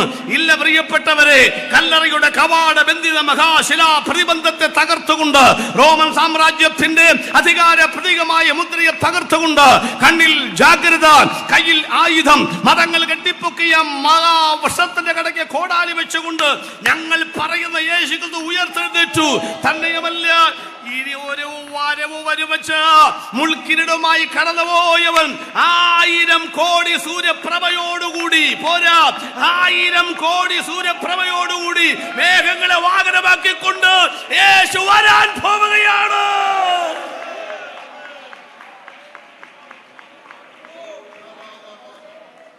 ഞാനതിൻ്റെ രണ്ടാമത്തെ ഭാഗത്തേക്ക് കിടക്കുന്നു. ചന്ദ്രൻ രക്തതുല്യമായി എന്ത് ചെയ്യും? മാറിപ്പോകും. ചന്ദ്രനെക്കുറിച്ച് ഒരുപാട് പഠനങ്ങൾ നമുക്കുണ്ട് സൂര്യനുള്ളതിനേക്കാൾ. കാരണം ഭൂമിക്ക് ഏറ്റവും അടുത്ത് നിൽക്കുന്ന ഒരു നക്ഷത്രം എന്ന നിലയിൽ, ഗ്രഹം എന്ന നിലയിൽ 3.25 ലക്ഷം കിലോമീറ്റർ മാത്രം അകലമുള്ള ചന്ദ്രനെക്കുറിച്ച് ഒരുപാട് പഠനങ്ങളുണ്ട്. അതുകൊണ്ടായിരിക്കും എനിക്ക് തോന്നുന്നു, ഞാൻ പണ്ടൊക്കെ വായിച്ചതാണ്, ആളുകൾ ഈ മറ്റ് ഗ്രഹങ്ങളിൽ താമസിക്കാൻ വേണ്ടി കാശ് കൊടുത്തിട്ടുണ്ട്. അപ്പോൾ നമ്മുടെ ആളുകൾക്കാർക്ക് ഇവിടെ താമസിക്കണമെന്നില്ലല്ലോ. ഇവിടെ നിന്ന് പിള്ളേർക്ക് 10ാം ക്ലാസ് കഴിഞ്ഞാൽ ഇവിടെ വേണമെന്നില്ല. നമ്മളൊക്കെ 10ഉം അത് കഴിഞ്ഞ് എല്ലാം ഇവിടെ തന്നെ. അപ്പോൾ 10 കഴിഞ്ഞാൽ പിന്നെ പ്രീ ഡിഗ്രി പോലും പഠിക്കുന്നത് മംഗലാപുരത്തോ ബാംഗ്ലൂരോ വിശാഖപട്ടണത്തോ അങ്ങനെയൊക്കെയാണ് പഠിക്കേണ്ടത്. പിന്നെ നേഴ്സിംഗ് കഴിഞ്ഞാൽ നേരെ കുവൈറ്റിൽ പോവുക, അവിടെ നേരെ UK പോവുക, അവിടെ നേരെ ഓസ്ട്രേലിയയിൽ പോവുക, അവിടെ നേരെ ന്യൂസിലൻഡിൽ പോവുക. അതിനപ്പുറത്തോട്ടൊക്കെ വല്ല കടലായതുകൊണ്ടായിരിക്കും പിന്നെ അങ്ങോട്ട് ആരും പോകുന്നില്ല. അങ്ങനെ മിടുക്കന്മാരെല്ലാം സ്ഥലം വിട്ടുകൊണ്ടിരിക്കുന്നൊരു കാലമാണ്. അപ്പോൾ ഈ ചന്ദ്രനിൽ താമസിക്കാൻ 1468 പേര് അഡ്വാൻസ് കൊടുത്തെന്ന് വളരെ വർഷങ്ങൾക്ക് മുമ്പ് ഞാനൊരു വാർത്ത വായിക്കുകയുണ്ടായി. മറ്റ് ഗ്രഹങ്ങളിൽ താമസിക്കാനുള്ള ഒരു ആഗ്രഹം കൊണ്ടായിരിക്കും കേട്ടോ. ഏതായിരുന്നാലും അങ്ങനെയൊക്കെ നമ്മൾക്ക് താമസിക്കാൻ സാധിക്കുമോ എന്ന് ചോദിച്ചാൽ ഓബദ്യാവിൻ്റെ പുസ്തകത്തിൽ ഒരു വാക്യം ഉണ്ട്, ഇല്ലേ? എന്തോ വാക്യം? നീ കഴുകനെ പോലെ ഉയർന്ന് നക്ഷത്രങ്ങളിടയിൽ കൂടുവെച്ചാലും, ചിലപ്പോൾ വെക്കുമായിരിക്കും, അവിടെ നിന്ന് നിന്നെ ഞാൻ താഴെ ഇറക്കും. അതുകൊണ്ട് ഈ 1468 പേര് ചന്ദ്രനിൽ താമസിക്കാൻ കാശ് കൊടുത്ത, അഡ്വാൻസ് കൊടുത്തവരിൽ നമ്മുടെ കൊല്ലംകാരൊക്കെ അത്യാവശ്യം പൈസയുള്ളവരാണ്. ഈ ഇരിക്കുന്നവരാരെങ്കിലും അങ്ങനെ അഡ്വാൻസ് കൊടുത്തവരിൽ ആരെങ്കിലും ഉണ്ടെങ്കിൽ നിങ്ങൾക്കൊരു ശുഭകരമായ വാർത്തയും കൂടെ പറയാൻ ആഗ്രഹിക്കുന്നു. ഇട്ട കാശ് സരിതയുടെ സോളാറിലിട്ടു എന്ന് വിചാരിച്ചാൽ മതി. ഒറ്റ ഒരുത്തൻ അവിടെ പോകത്തില്ല. കാരണം അങ്ങനെ കയറി പറ്റാവുന്ന സ്ഥലമല്ലെന്നേ അത് കൃപയാൽ ചെന്ന് പറ്റാവുന്ന സ്ഥലമാണ് കേട്ടോ. ഈ ഒന്നാമത്തെ അടുത്തുള്ള നക്ഷത്രത്തിൽ ചെല്ലാനാ ആളുകൾ കാശ് കൊടുത്തിരിക്കുന്നത്. എന്നുവെച്ചാൽ നമ്മൾ അടുത്തുള്ള നക്ഷത്രത്തിൽ പോകാൻ കാശ് കൊടുത്തിരിക്കുന്നവരാണ് അല്ലെന്ന്. നമ്മൾ ഒന്നാമത്തെ നക്ഷത്രവും കടന്ന് ഒടുവിലത്തെ നക്ഷത്രവും കടന്ന് KV സൈമൺ സാറിൻ്റെ ഭാഷയിൽ പറഞ്ഞാൽ 1000 കോടി വാനഗോളങ്ങളെ താണ്ടി പോയിടുന്ന മാർഗം ഊഹിക്കാൻ പോലും പറ്റത്തില്ല. അതുകൊണ്ട് എന്തിനാണ് അടുത്തുള്ള കാര്യങ്ങളൊക്കെ ചിന്തിക്കുന്നത്? ഇനി ചന്ദ്രനെ കുറിച്ച് 1-2 കാര്യങ്ങൾ പറയാം. സ്വയമായി പ്രകാശം നൽകുന്ന ഗോളമല്ല ചന്ദ്രൻ. സൂര്യനുണ്ടെങ്കിലേ ചന്ദ്രനുള്ളൂ. സൂര്യപ്രകാശങ്ങൾ ഏറ്റെടുത്ത റിഫ്ലക്ഷൻ നൽകുന്ന, പ്രതിബിംബം നൽകുന്ന ഒരു ഗ്രഹമാണ് ചന്ദ്രൻ. അപ്പം തന്നെ കാര്യം മനസ്സിലായില്ലേ? അല്ലെങ്കിൽ തന്നെ ബ്ലഡ് മൂൺ എന്നൊക്കെ പറഞ്ഞ് പല പല സംഭവവികാസനത്തുണ്ടാകുന്നുണ്ട്. അപ്പോൾ സൂര്യൻ്റെ പ്രകാശകിരണങ്ങൾ ഏറ്റെടുത്ത് അതിനെ ഡിപ്പെൻഡ് ചെയ്ത് നിൽക്കുന്നൊരു ഗ്രഹമാണ് ചന്ദ്രനെങ്കിൽ എന്താ സംഭവിക്കാൻ പോകുന്നത്? സൂര്യൻ കട്ടയും പടവും മടക്കി കളം വിട്ടൊഴിഞ്ഞാൽ ആര് പോയേ പറ്റൂ? ചന്ദ്രനും പോകും. ആരോട് പറയാം? കല്യാണപ്പന്തലിൽ ചെക്കനും പെണ്ണും പോയി കഴിഞ്ഞാൽ പിന്നെ നമ്മൾ ഐസ്ക്രീം തൊട്ടി നിന്ന് നടക്കേണ്ട വല്ല കാര്യമുണ്ടോ എന്ന് ചോദിക്കുന്ന പോലെ, പൂരപ്പറമ്പിൽ നിന്ന് ആനയും അമ്പാരിയും ഒഴിഞ്ഞാൽ പിന്നെ ബലൂൺ വിരിപ്പിച്ച് നടക്കേണ്ട കാര്യമില്ല എന്ന് പറയുന്ന പോലെ, കുർബാന അച്ഛൻ നിർത്തിയാൽ പിന്നെ ധൂപക്കുറ്റി കപ്പ്യാരെ വീശി നിൽക്കേണ്ട കാര്യമില്ല എന്ന് പറയുന്ന പോലെ, സൂര്യൻ കട്ടയും പടവും മടക്കി കളം വിട്ടൊഴിഞ്ഞാൽ അതിനെ ആശ്രയിച്ച് നിൽക്കുന്ന ചന്ദ്രനും കളം വിടും. ഒരു ചോദ്യം, അച്ഛാ സൂര്യനും ചന്ദ്രനും പോയ എന്തോ സംഭവിക്കും? അതിലേക്കാണ് വരേണ്ടത്. സൂര്യനും ചന്ദ്രനും പോയാൽ എന്തോ സംഭവിക്കും? അതിലേക്ക് വരാം. നമുക്ക് ഉൽപ്പത്തിയിലേക്ക് പോകാം. എങ്ങോട്ട് പോകാം? ഉൽപ്പത്തിയിലേക്ക് പോകാം. 8:45 ആയിട്ടുള്ള പേടിക്കൊന്നും വേണ്ട. പിന്നെ 7:45, 8:30 പ്രസംഗം തീർക്കണമെന്നാണ് പറഞ്ഞിരിക്കുന്നത്. അവിടെ പേടിക്കൊന്നും വേണ്ട. നമുക്ക് ഉൽപ്പത്തിയിലേക്ക് പോകാം. പെട്ടെന്ന് വരാം കേട്ടോ. തുറക്കൊന്നും വേണ്ട. ഉൽപ്പത്തിയിൽ സൂര്യനെയും ചന്ദ്രനെയും സൃഷ്ടിക്കുന്ന ഭാഗത്തേക്ക് വരാം. തുറക്കണ്ട, ഇങ്ങോട്ട് നോക്കിയിരുന്നു. എന്താ അവിടെ സംഭവം? പകൽ വാഴുവാൻ വലിയ വെളിച്ചത്തെയും രാത്രി വാഴുവാൻ ചെറിയ വെളിച്ചത്തെയും ദൈവം ഉണ്ടാക്കി. അതാരാണെന്ന് ഇനി പറഞ്ഞ് മനസ്സിലാക്കേണ്ട കാര്യമുണ്ടോ? അതാരാണ്? സൂര്യനും ചന്ദ്രനും. അത് എന്തിനാന്ന് അവിടെ എഴുതിയിട്ടുണ്ട്. അവ നിങ്ങൾക്ക് കാലങ്ങൾ, ദിവസങ്ങൾ, വേനൽ, മഴ, ശീതം, ഉഷ്ണം, വിത, കൊയ്ത്ത്, ഇത് തിരിച്ചറിയാനാണ് ഉണ്ടാക്കിയിരിക്കുന്നത്. അപ്പോൾ സൂര്യനും ചന്ദ്രനും ഇല്ലെങ്കിൽ കാലങ്ങൾ ഇല്ല, ദിവസങ്ങൾ ഇല്ല. അതാണ് ഈ പറഞ്ഞതിൻ്റെ അർത്ഥം. അപ്പോൾ ഉൽപ്പത്തി പുസ്തകത്തിൽ സൂര്യ ചന്ദ്രനെ സൃഷ്ടിച്ച കാലങ്ങൾ നിയമിച്ചെന്ന് സ്റ്റാർട്ടിങ്. ഇനി വേദവസൻ്റെ മധ്യപുസ്തകമാണ് സങ്കീർത്തനം. അവിടേക്ക് വാ. അവിടെ അമ്പലക്കാള കണക്കെ സൂര്യൻ ചന്ദ്രയും അഴിച്ചു വിട്ടേക്കുകയല്ല. ഒരു നിയമവ്യവസ്ഥയുടെ കീഴിൽ, ഒരു കലണ്ടറിൻ്റെ കീഴിൽ അവയെ നിർത്തിയിരിക്കുന്നു. ഏതാ വാക്യം? 104-ാമത്തെ സങ്കീർത്തനം 19-ാമത്തെ വാക്യം. സൂര്യൻ തൻ്റെ അസ്തമാനത്തെ അറിയുന്നു, ചന്ദ്രനെ അവൻ കാലനിർണയത്തിനായി നിയമിച്ചു. യഹൂദന് ചന്ദ്രമാന വർഷമാണ്. സൂര്യമാന വർഷം, ചന്ദ്രമാന വർഷം, ഹിജറ വർഷം, ശകവർഷം, മലയാളം, നമ്മുടെ പൊന്നിൻ ചിങ്ങം, കന്യത്തുലാം, വൃശ്ചികം, ഇംഗ്ലീഷ്, ജൂലിയൻ കലണ്ടറൊക്കെ ഉണ്ട്. അതുകൊണ്ട് യഹൂദന് ഒരു വർഷം 360 ചന്ദ്രൻ്റെ വൃത്തിക്ഷയങ്ങൾ 14 ശരി 28. പൗർണമവാസി അമാവാസി 28-ഉം 2-ഉം 30 × 12 = 360. അതാണ് അവരുടെ കണക്കെന്ന് പറയുന്നത്. ചന്ദ്രനെ നോക്കിക്കൊണ്ട് മാസപ്പിറവികൾ ഡിക്ലെയർ ചെയ്യുന്ന ഇസ്ലാം മത വിശ്വാസികൾ നിങ്ങൾ കണ്ടിട്ടില്ലേ? ഇപ്പം ചില രാജ്യങ്ങൾക്ക് അതാണ്. ഈ ഡിസംബർ 25 അല്ല, ചില രാജ്യത്ത് ക്രിസ്മസ് ജനുവരി 5 ദിവസങ്ങൾ കാലങ്ങൾക്കും വ്യത്യാസം ഉണ്ടാകും. അപ്പോൾ വേദോസിൻ്റെ മധ്യപുസ്തകമായ സങ്കീർത്തനത്തിനകത്ത് അവയെ കാലനിർണയത്തിന് നിയമിച്ചു. കൃത്യതയാണ്, നിർണയമാണ്. അതാണല്ലോ സംഭവം. ഇനി പഴയമത്തിൻ്റെ വെളിപ്പാട് പുസ്തകം ഏതാ? ദാനിയേൽ പ്രവചനം. അതിനകത്ത് കൊടുത്തിരിക്കുന്ന പദം കണ്ടിട്ടുണ്ടോ? വായിക്കണ്ട, അങ്ങോട്ട് നോക്കിച്ചാൽ മതി. എന്തുവാ? ശവസംസ്കാര ചടങ്ങിനൊരു വാക്ക് പറയും. എന്തുവാ പറയുന്നത്? പെട്ടി തള്ളുമ്പം ഇപ്പോഴോ ദാനിയേലേ പോയിക്കൊള്ളുക. അടുത്ത പദം പറ. കാലാവസാനത്തെങ്കിൽ. ആരും മിണ്ടുന്നില്ല. അതെങ്ങനെ മിണ്ടുന്നത്? ഡെഡ് ബോഡി അങ്ങോട്ട് കൊണ്ടുപോകുമ്പോഴും നോക്കി വെച്ചേക്കാണ് ഒരു പ്ലാസ്റ്റിക് കൂടിനകത്ത് ഒരു പഴവും ഒരു ബെണ്ണും ഒരു വടയും. അത് കണ്ടുകൊണ്ടാണ് പോകുന്നത്. രാവിലെ ഒരു വിശന്ന് കുടലെത്തിയിരിക്കുമ്പോഴാണ് കാലാവസാനം. ഇവിടെ ശരീരാവസ്ഥൻ്റെ അവസാനം നടക്കാൻ പോവുക. അതുകൊണ്ട് അതിനു മുമ്പേ ഇനി വന്ന് ഇത് മേടിച്ചുകൊണ്ട് വീട്ടിൽ പോയിട്ടായോ? നാളെ ഞാൻ നോക്കുമ്പോൾ ഒരാൾ തിന്നുകൊണ്ട് പോകുന്നു, കയ്യിൽ വേറൊരു പാക്കറ്റ്. ഇത് ഭാര്യ വന്നില്ല കൊണ്ടുപോവുക. കണ്ടോ? അപ്പോൾ നമ്മുടെയൊക്കെ ഭേദഗതി കുറച്ച് വരുത്തണമെന്ന് തോന്നുന്നത്. കാരണം ഒരുപാട് സമയം ശവസംസ്കാര ചടങ്ങുള്ളത് കൊണ്ട് ഉച്ചയ്ക്ക് ശാപ്പാടൊക്കെ കൊടുക്കുന്ന കാര്യം ഇപ്പോൾ പരിഗണനയിലാണ്. നമ്മളിതൊക്കെ ചിന്തിച്ചുകൊണ്ടിരിക്കുന്നത് നല്ല ഭംഗിയായിട്ട് നടക്കണമെന്നുണ്ടെങ്കിൽ കേട്ടോ. അപ്പം അങ്ങനെയൊക്കെ ഞാൻ കണ്ടിട്ടുണ്ട്. അപ്പം ഇപ്പോൾ കാലാവസാനത്തെങ്കിൽ രോഗം ലഭിപ്പാൻ.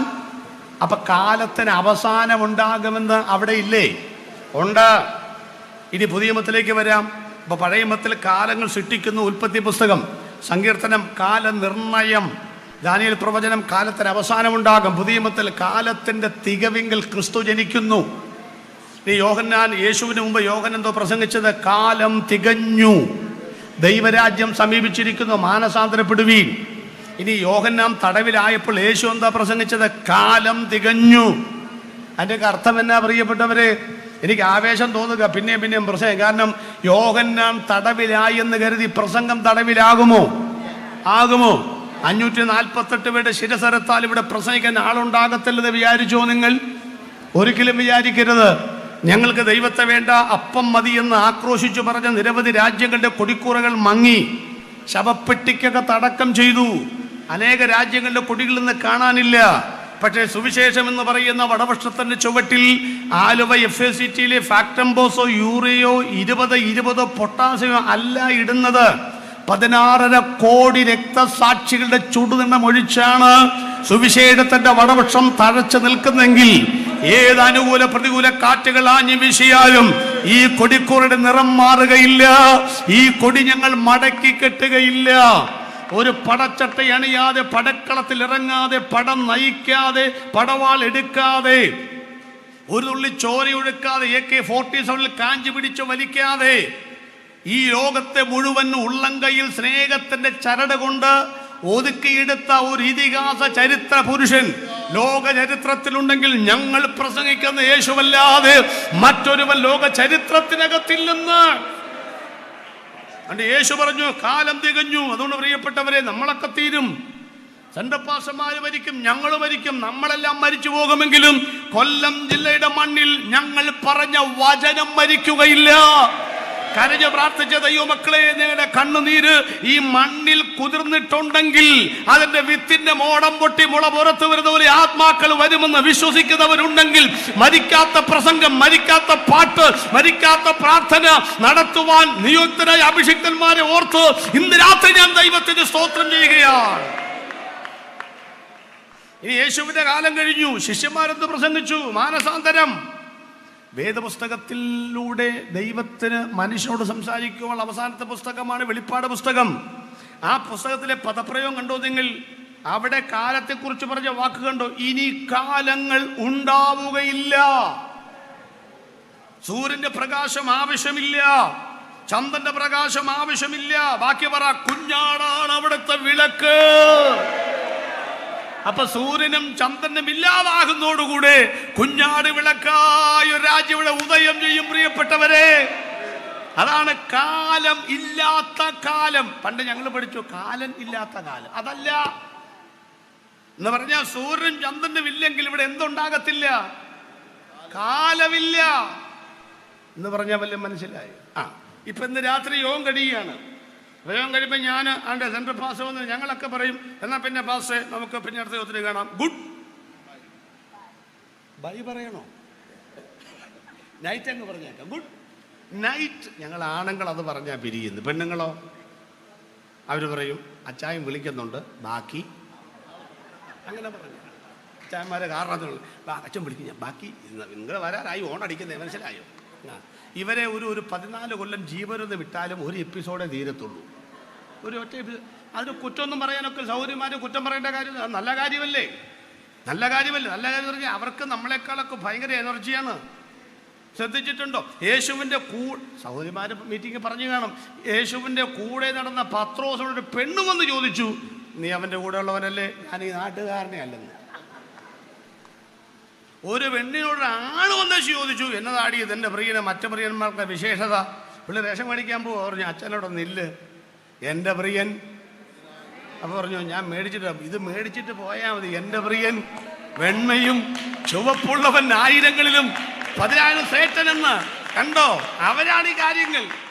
ഞാൻ ചോദി യേശു മരിച്ചടക്കപ്പെട്ട് ഉയർത്തുന്നിട്ട് പത്രോസ് യോഹന്നാനെ കടകടച്ചകത്തിരുന്നെന്ന്.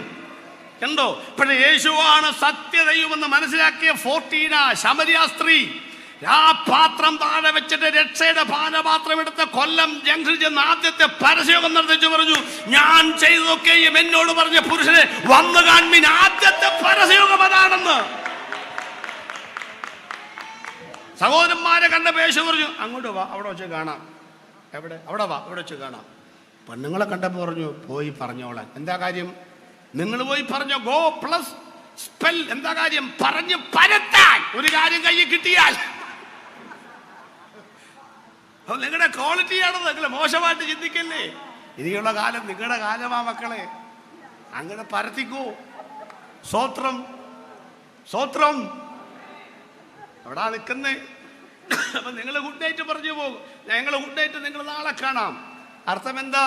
ഇന്ന് പടിഞ്ഞാറ് 4-5 മണിക്ക് പടിഞ്ഞാറൻ ചക്രവാളത്തിന്റെ മേഘക്കീറുകൾക്കുള്ളിൽ സായം സന്ധ്യയിൽ ചെഞ്ചായം പൂശി സന്ധ്യ മയങ്ങിയ സൂര്യൻ, കടനപ്പുറത്തോട്ട് പോയ പുള്ളി. അതുകൊണ്ടല്ലേ നമ്മൾ ഈ ഗുഡ് നൈറ്റ് പറയുന്നേ. അല്ലാണ്ട് 9 മണിയായിട്ടാണോ? അല്ല. വീട്ടിൽ ചെന്ന് വെച്ചാൽ 10 മണിക്ക് ഗുഡ് നൈറ്റ് പറയില്ലേ? പറയും. ചിലർ 12:30-ക്കും. എന്നിട്ട് തൊട്ട് താഴെ ഡിലീറ്റ് ചെയ്യും. എന്താ കാര്യം? നേരം വെളുത്തോണ്ട് പുള്ളി അറിഞ്ഞില്ല. അതാ ഗുഡ് മോർണിംഗ് പറയേണ്ട പരം. അപ്പൊ ഈ സൂര്യൻ കിഴക്ക് വെള്ള കയറി ഉദിച്ചു വന്നില്ലെങ്കിൽ എന്തോ ചെയ്യും? പറ. നേരം വെളുത്ത 8 മണിയായി, സൂര്യനെ കാണാനില്ല. ഗുഡ് മോർണിംഗ് പറയൂ? ഇല്ല. 10 മണിയായി, സൂര്യനെ കാണാനില്ല. എന്തോ ചെയ്യും? ചിലക്ക് സന്തോഷം, ദൈവമേ അത് ഞായറാഴ്ച ആയിരുന്നെങ്കിൽ ആരാനിക്ക് പോകണ്ടല്ലോ. അത് ചെയ്യുമ്പോൾ അവിടെ പിടിച്ചെടുക്കുക. സന്തോഷം. പ്രിയപ്പെട്ടവരെ, ഇതില്ലെങ്കിൽ പണി കഴിഞ്ഞെന്ന് ഞങ്ങൾ വിശ്വസിക്കുന്ന, നമ്മൾ വിശ്വസിക്കുന്ന സത്യമുണ്ടെന്ന്. ഇവിടെ കലണ്ടർ ഇല്ലാത്തൊരു കാലം വരും. ഇവിടെ തീയതി ഇല്ലാത്തൊരു കാലം വരും. എന്താ കാലത്തോല്ലോ? മനസ്സിലായോ? കാലത്തിന്റെ പേരറിയാമോ? എനിക്ക് ജീവിക്കുന്ന ക്രിസ്തുവും മരിക്കുന്നത്. അത് മുദ്രാവാക്യം അറിയത്തില്ല. നമുക്ക് ആകെയുള്ള മുദ്രാവാക്യം അതാ. അതുകൊണ്ട് മുദ്രാവാക്യം അങ്ങനെ പറയണം. അങ്ങനെ പറഞ്ഞു നോക്ക്. ജീവിക്കുന്ന ക്രിസ്തുവും പറഞ്ഞേ. ജീവിക്കുന്ന ക്രിസ്തുവും മരിക്കുന്നത് ലാഭമാണെന്ന് അറിയാൻ ചത്ത് നോക്കണം. ഇനി എന്നാലേ ലാഭമാണെന്നൊക്കെ അറിയാൻ പറ്റുള്ളൂ. പോട്ടെ, എന്തോ ഈ ലാഭം? ചെറിയ മുതൽ മുടക്ക് വലുത് തിരിച്ചു പിടിക്കുക, അതിന്റെ പേരാ ലാഭം. മനസ്സിലായോ? കൊല്ലം ജില്ലയിൽ മാർക്കറ്റിൽ ചെന്നു, 150 രൂപ ഞാലിപ്പൂവിന്റെ കൊല. എത്ര? 150. ഇവിടെ ഇരിക്കട്ടെ. പൈസ കൊടുത്തു, ചായ കുടിച്ചേച്ച് വരാം. ചായ കുടിച്ചേച്ച് വന്നപ്പോൾ ഒരുത്തൻ ആ തണ്ടയെ പിടിച്ച് തിരിച്ചുകൊണ്ടിരിക്കുന്നു. ഇതാരുടെയാ? എൻ്റെ ഞാലിപ്പൂവിൻ്റെ കൊല. എത്ര രൂപയ്ക്ക് മേടിച്ചു? 150. കണ്ടപ്പോൾ ഇഷ്ടപ്പെട്ടു, കൊടുക്കുന്നില്ല.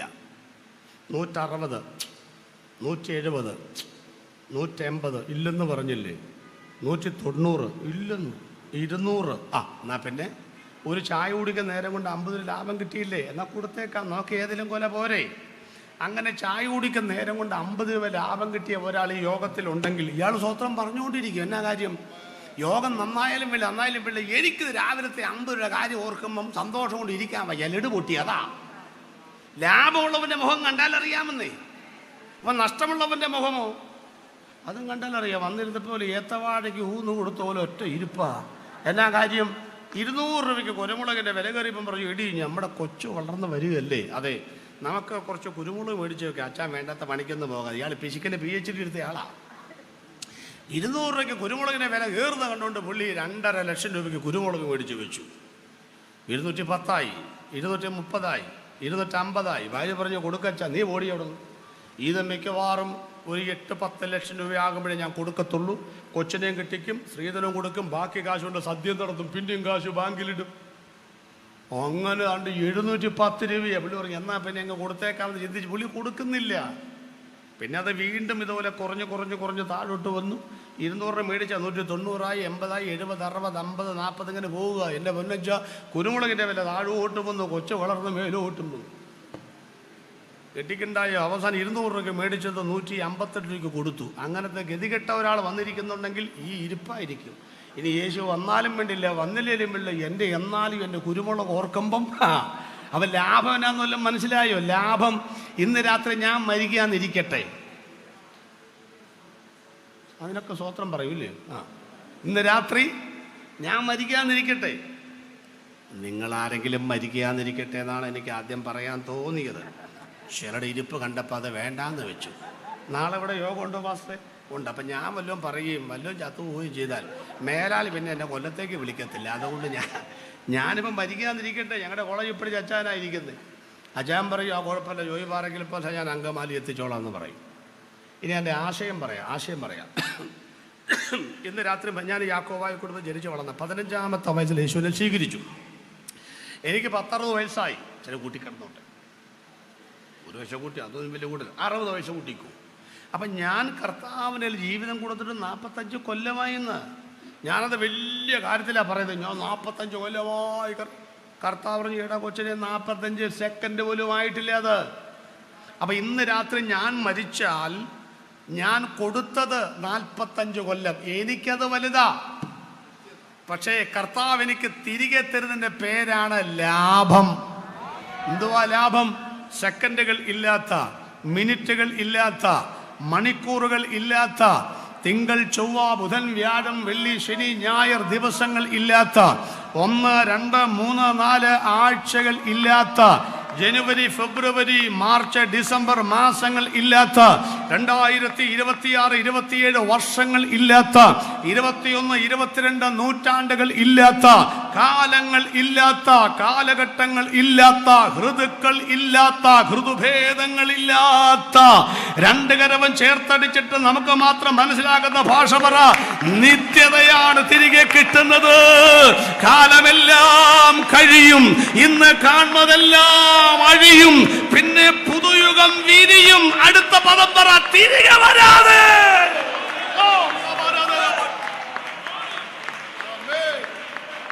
എന്റെ ഭാര്യ ഇടയ്ക്കിടയ്ക്ക് ചോദിക്കുക എപ്പോഴാ വരുന്നേ? കാരണം 5-6 ദിവസം കഴിഞ്ഞാൽ വരത്തുള്ളൂ. അതുകൊണ്ടാ, പ്രായമായില്ലേ. അപ്പം ഞാൻ ഇന്നലെ കോട്ടയം, ഇന്നിവിടെ, നാളെ കൊച്ചറ, അങ്ങനെയൊക്കെ കഴിഞ്ഞാൽ വീട്ടിൽ ചെല്ലത്തുള്ളൂ. ഡെയിലി വീട്ടിലൊന്നും പോകത്തില്ല. പ്രായമാണ്. ഞാൻ തന്നെ വണ്ടി ഓടിക്കണ്ടു.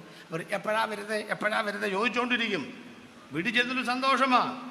എനിക്ക് ഭയങ്കര സന്തോഷമാണ്. ഞാൻ നാളെ ഇപ്പോൾ കൊച്ചറ ചെന്ന് യോഗം കഴിഞ്ഞ് പിന്നെ അവിടുന്ന് കുട്ടിക്കാനം, പീരുമേട് വഴി, പിന്നെ മുണ്ടക്കയം വന്ന് കാഞ്ഞിരപ്പള്ളി, ഈരാറ്റുപേട്ട ഒന്ന് നേരെ അവിടെ തൊടുപുഴ ആടി, മൂവാറ്റുപുഴ ആടി വീട്ടിൽ ചെല്ലണം. എന്നാ ദൂരം വെച്ച്.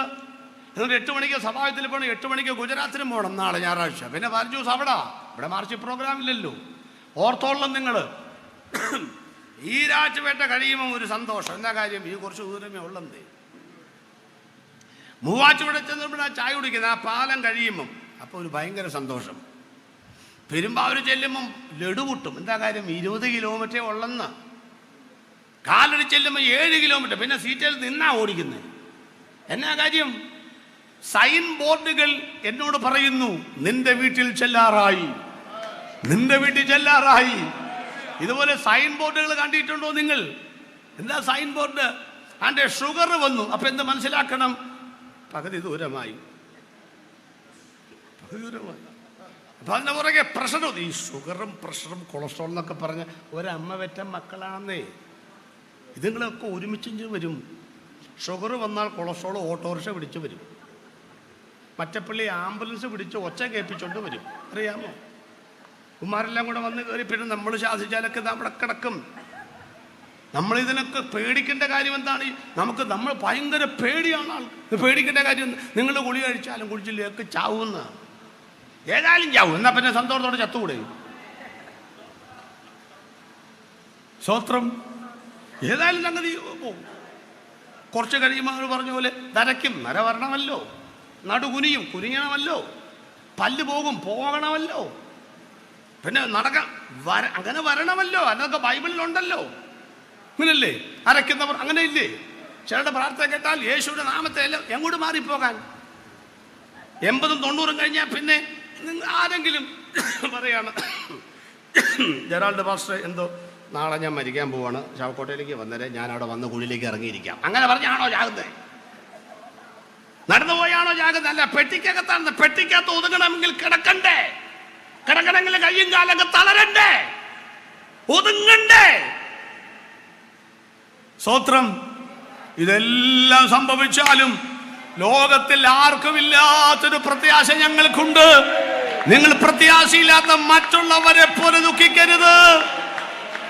തിരികെ വരാതെ അമേരിക്കയിൽ പോയാൽ തിരിച്ചു വരണം. അവിടെ ഗ്രീൻ കാർഡ് കിട്ടിയവര് പോലെ പറയും നാട്ടിൽ ചെന്നിട്ട് ചാകുന്നുള്ളൂ, തിരിച്ചു വരണം മക്കളെ. പക്ഷെ അങ്ങനെ ഇങ്ങനെയും പോകത്തില്ലാത്തതും പോയാൽ തിരികെ വരാൻ ഇഷ്ടമില്ലാത്ത ഒരു രാജ്യം ഞങ്ങൾക്കുണ്ട്. അതാണ് ദൈവരാജ്യം. ഇന്നത്തെ ഒരിക്കൽ കൂടെ പറഞ്ഞു, തിരികെ വരാതെ, കരം ചേർത്തടിച്ച് പറ, തിരികെ വരാതെ, തിരികെ വരാതെ, തിരികെ വരാതെ നിത്യതയിൽ ഞങ്ങൾ മറയുകയും ചെയ്യും. സൂര്യനും ചന്ദ്രനും ഇല്ലാതാകുന്നതോടുകൂടെ കാലങ്ങൾ അവസാനിക്കും, കാലഘട്ടങ്ങളൊക്കെ തീരും, പിന്നെ ഒരു പുതിയ യുഗം വിരിയും. നമ്മൾ പിന്നെ അവിടെ ആയിരിക്കും വെച്ചാ. ഇവിടെ 8 കാലാകുമ്പോഴേക്കും വാച്ച് കിട്ടിയ കൈ കൊണ്ട് അല്ലിയൊക്കെ പറഞ്ഞളയും. എങ്ങോട്ടാ? തിരികെ പോകാനാ. ചില കൺമുമ്പിൽ വെച്ച് വേദോസൊക്കെ എടുത്ത് സിപ്പൊക്കെ ഇട്ട് കാണിക്കും, പോകാൻ വേണ്ടിയിട്ടാ. പക്ഷെ അവിടെ ചെന്നാൽ തിരികെ വരത്തില്ലെന്ന് ഒരു കാര്യം കൂടെ പറഞ്ഞ് അവസാനിപ്പിക്കണം. ഏതാണ്? ഉൽക്കകൾ വന്ന് വീഴും, നക്ഷത്രങ്ങൾ വന്ന് വീഴും. അതല്ലേ വായിച്ചത്? സൂര്യൻ കരിമ്പടം പോലെ കറക്കും, ചന്ദ്രൻ രക്തതുല്യമായി മാറിപ്പോകും, നക്ഷത്രങ്ങൾ പെരുങ്കാറ്റുകൊണ്ട് ഉതിർന്ന് അത്തിക്കായകൾ പഴുത്ത് വീഴുന്നു എന്ന് പറഞ്ഞാൽ ഉൽക്കകൾ. സ്ട്രേഞ്ച് ലെറ്റ് 109 പാറക്കഷണങ്ങളാണ് ആകാശത്തിൽ നിന്ന് ഭൂമിയിലേക്ക് വീണിട്ടുള്ളത് ശാസ്ത്രം പറയുന്നു. അതിൽ ഒരെണ്ണമേ വീണിട്ടുള്ളൂ, 108 വീഴാൻ കിടക്കുക. എവിടാ ഒരെണ്ണം വീണത്? റഷ്യയിലെ യൂറാൽ പർവ്വതത്തിൽ. ബാക്കി വീഴാൻ കിടക്കുക. എന്നാ സംഭവിക്കുന്ന ആർക്കറിയാം? ആ സംഭവമൊക്കെ നിങ്ങൾ വെളിപ്പാടിൽ വായിച്ചിട്ടുണ്ടോ? വെളിപ്പാട് പുസ്തകം 8-ാം അധ്യായത്തിന്റെ 10-ാമത്തെ വാക്യം വായിച്ചേ. 8:15 ചിലപ്പോൾ പുസ്തകം. 3-ാമത്തെ ദൂതൻ ഊതി, അപ്പോൾ ദീപം പോലെ ജ്വലിക്കുന്ന ഒരു മഹാനക്ഷത്രം ആകാശത്ത് നിന്ന് വീണു. ഇത് ഞാൻ വായിപ്പിക്കുന്നില്ല കേട്ടോ, നിർത്താൻ പോവുക. അപ്പോൾ ദീപം പോലെ ജ്വലിക്കുന്ന ഒരു മഹാനക്ഷത്രം. ആ പദം ശ്രദ്ധിച്ചോ? ആദ്യം പറഞ്ഞു ദീപം പോലെ ജ്വലിക്കുന്ന. അപ്പൊ നമുക്കൊരു ഉഷാറില്ല. എന്നാ ദീപം? നമ്മുടെ ദീപം ഏതാ? ദീപം ആ ദീപമല്ല ഈ ദീപം. ഉഗ്രസ്ഫോടക ശേഷിയുള്ള TNT-യുടെ 100 മടങ്ങ് എടുത്താൽ കിട്ടുന്നതിൻ്റെ വലിപ്പം എത്രയാണോ അതിൻ്റെ 100 ഇരട്ടിക്ക് പറയുന്ന പേരാണ് ദീപം. അന്നത്തെ ഭാഷയാണത്. ഇപ്പൊ മറ്റൊരു ഭാഷ. ഞാൻ ഒരു മർമ്മം നിങ്ങൾ പറയാം. അന്ത്യകാഹളനാദത്തിൽ പെട്ടെന്ന് ടെംനോ ആറ്റമിനിടയിൽ വിഭജിക്കുവാനാകാത്ത സമയം. അത് അന്നാണ്. ഇന്ന് വിഭജിക്കാൻ H2O. കണ്ണിമയ്ക്കുന്നതിനിടയിൽ. അന്നത്തെ ഭാഷയാണത്. ഇന്ന് അങ്ങനെ എഴുതുവോ? നമ്മുടെ സ്പ്രിന്റ് റാണി ആരാ? PT Usha madam. ഒളിമ്പിക്സിൽ മെഡൽ കിട്ടിയില്ല. കിട്ടാത്ത സമയം വല്ലതും അറിയാമോ? ഇതൊരു സെക്കൻഡ്. അതിൻ്റെ 700ൽ 1 അംശത്തിന് മെഡൽ കിട്ടാതെ പോയത്. നമുക്ക് ചിന്തിക്കാൻ പറ്റുമോ? ഒരു സെക്കൻഡിൻ്റെ 700ൽ 1 അംശത്തിനാണ് മെഡൽ കിട്ടാതെ പോയത്. എന്ത് സങ്കടമാണ്! നമുക്ക് ചിന്തിക്കാൻ പറ്റും. ഒരു തലമുടി 4 ഇഴ 42 കീറി ഒരാൾ ഗിന്നസ് ബുക്കിൽ സ്ഥാനം പിടിച്ചിട്ടുണ്ട്. നിങ്ങൾ ചിന്തിക്കുന്നു ഞങ്ങൾ 43 ആകില്ല. വെണ്ടയ്ക്ക വട്ടം മുറിക്കുന്ന പോലല്ല, നീളത്തിൻ്റെ കാര്യം പറഞ്ഞ നീളത്തിലിങ്ങനെ. ആ റെക്കോർഡ് കേട്ടിട്ടും സ്വത്രം പറയേണ്ടി നോക്കി. കാര്യം സ്വത്രം പറയാൻ കാര്യമില്ല, പോട്ടെ. ഒരു ചാൻ നീളമുള്ള മുടി ചോറിനകത്ത് കിടന്നാൽ കാണാനുള്ള കഴിവുണ്ടോ നമുക്ക്? ഇല്ല. അതുകൊണ്ടല്ലേ തൊണ്ടേന്ന് എടുക്കുന്നത്. കണ്ട ഇത് എവിടെ പോയതാ? ഇത് ചോറി കിടന്നാ. ഇത് എരിശിലെല്ലാം അങ്ങോട്ട് കൂട്ടിയടിച്ച് അകത്ത് പോയി പാമ്പിൻ്റെ വാലെ പിടിച്ച് പൊക്കുന്നതിന് പൊക്കുക. പടക്കം പോലെ ചോറ് തിരിച്ചു വരിക. സ്വത്രം. ആ പെട്ടെന്ന് ടെംനോ കണ്ടോ നിങ്ങൾ? ഇന്ന് കണ്ടുപിടിച്ച അത്യന്താധുനികമായ ഉപഗ്രഹങ്ങൾ. OEGA-2 2 ലക്ഷം മൈൽ വേഗത്തിലേക്കാണ് പോകുന്നത്. അപ്പം ഇന്ന് കണ്ടുപിടിച്ചിരിക്കുന്ന അത്യന്താധുനികമായ യന്ത്ര സംവിധാനങ്ങളുടെ 50 മടങ്ങ് കണ്ടുപിടിച്ചാൽ പോലും അത്തരത്തിൽ ഒരു ഉപഗ്രഹത്തിൽ കയറിയിരുന്നാൽ ഭൂമിയുടെ അടുത്തുള്ള നക്ഷത്രത്തിൽ ചെല്ലാൻ ഏകസ്കേസാന്റെ പുസ്തകം വായിച്ചോളണം. അവിടെ ഉദ്ധരിക്കുന്നത് 14,000 കൊല്ലം എടുക്കും. സ്തോത്രം. ഭൂമിയുടെ അടുത്തുള്ള ഗ്രഹത്തിൽ ചെല്ലാൻ 14,000 കൊല്ലം എടുക്കും. ഇന്നുള്ള അത്യന്താധുനികമായ യന്ത്ര സംവിധാനം 50 മടങ്ങ് ശേഷിയുള്ളത് കണ്ടുപിടിച്ചാൽ അവിടെയാ ബൈബിളിന്റെ പ്രത്യേകത. അപ്പൊ എപ്പ ചെല്ലാനാ അവിടെ? പണ്ടൊക്കെ ഞാൻ ചിന്തിച്ചു, കർത്താവെ പതിയെ പോയാൽ മതി, പാരച്ചൂട്ടി പോകുന്ന പോലെ. തെങ്ങിൻ്റെ ചോട്ടിൽ വരുമ്പോൾ മോളി വരുമ്പോൾ നിൽക്കുകയും ചെയ്യണം. കാരണം വേഗം പഞ്ചായത്തിലേക്ക് നോക്കി, എടാ ഞാനൊക്കെ പോവുകയാണ്, നിങ്ങളൊക്കെ കളിയാക്കിയില്ലേ എന്നൊക്കെ പറഞ്ഞ് പോകാമെന്ന് വിചാരിച്ചു. എവിടെ പോവാൻ? ഇതിനകത്ത് കയറിയ 14,000 കൊല്ലം എടുക്കുമെങ്കിൽ പിന്നെ പാരച്ചൂട്ടി പോയാലോ? പ്രിയപ്പെട്ടവരെ, ഇവിടെ വചനം നിങ്ങൾ ശ്രദ്ധിച്ചോ? അടുത്തുള്ള നക്ഷത്രത്തിൽ ചെല്ലാൻ 14,000 വർഷം എടുക്കുമെന്ന് പറയുമ്പോൾ അവസാന നക്ഷത്രവും കടന്നു ചെല്ലാൻ കണ്ണിമയ്ക്കുന്നതിനിടയിൽ പെട്ടെന്ന് ടെംനോ, ഏറെ നാളായി കാണുവാൻ ആശയായി കാത്തിരിക്കുന്ന എന്റെ പ്രിയനെ തേജസ്സോടെ കാണുന്ന നേരമുള്ള കണ്ണിമയ്ക്കുന്നതിനിടയിൽ അമേരിക്കയിലെ ശാസ്ത്രീയ സംഘടനയായ AAS അവരുടെ ശാസ്ത്രീയ സമ്മേളനത്തിൽ വില്ലിനോവ യൂണിവേഴ്സിറ്റിയിൽ വെച്ച് അവതരിപ്പിച്ചൊരു പ്രമേയമുണ്ട്. 1969 വരെ 2 പതിറ്റാണ്ട് കൂടുമ്പോൾ ആകാശത്തിൽ നിന്നും ഒരു ഉഗ്രസ്ഫോടക ശബ്ദം കിട്ടിയിരുന്നു. 89 ഉണ്ടായിട്ടില്ല, 2009 ഉണ്ടായിട്ടില്ല. അതാണ് പറഞ്ഞത്, ദീപം പോലെ ജ്വലിക്കുന്ന മഹാനക്ഷത്രം, 2 നക്ഷത്രം, വൈറ്റ് ഡ്വാർഫ്, വെള്ളക്കുള്ളൻ വരാൻ പോവുകയാണെന്ന്. പ്രിയപ്പെട്ടവരെ, ഒരു കാര്യം ഉറപ്പിച്ചു പറയാം, ഈ ഭൂമിയിൽ നിന്നുകൊണ്ടേ മനുഷ്യന് അഭ്യാസം കളിക്കാൻ പറ്റത്തുള്ളൂ. നമ്മൾ പറയാറില്ലേ, ഭൂമിയിൽ നിന്നിട്ട് വേണ്ടേ എന്ന് പറയാറില്ലേ? ആകാശത്തിന്റെ ശക്തികൾ ഇളകിയാൽ എന്തോ ചെയ്യാൻ പറ്റും? നിർജീവന്മാരാകുകയല്ലാതെ, അറ്റാക്ക് വന്നവരെ പോലെ ഇരിക്കുകയല്ലാതെ, ചത്തുപോകാതെ വേറെ ഒന്നും ചെയ്യാൻ പറ്റത്തില്ല. പക്ഷെ ഇന്ന് രാത്രിയിൽ പ്രത്യാശയോടെ ഞങ്ങൾ പറയുന്നു, പണ്ട് KC ജോൺ സാറ് പ്രസംഗിച്ചതുപോലെ വൃക്ഷത്തിന്റെ ആടിക്കമ്പ് വെട്ടിക്കൊണ്ടിരിക്കുക, വൃക്ഷത്തിന്റെ കമ്പിരിക്കുന്ന പക്ഷി പാട്ട് പാടിക്കൊണ്ടിരിക്കുന്നു. അയാൾ ചോദിച്ചു, നീ എന്താ പാട്ട് പാടുന്നേ? പക്ഷിയുടെ മറുപടി രക്ഷിക്കപ്പെട്ടവരുടെ മറുപടിയാണെന്ന്.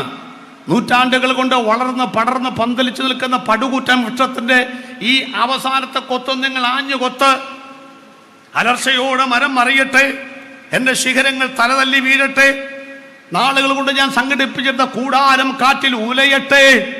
പക്ഷേ ഇതെല്ലാം ഉലച്ച ദൈവം അതിനെ അതിജീവിക്കുവാൻ എനിക്ക് 2 ചിറകുകൾ തന്നിട്ടുണ്ട്. അനന്തവികായസിലേക്ക് ഞാൻ പറന്നുയരും.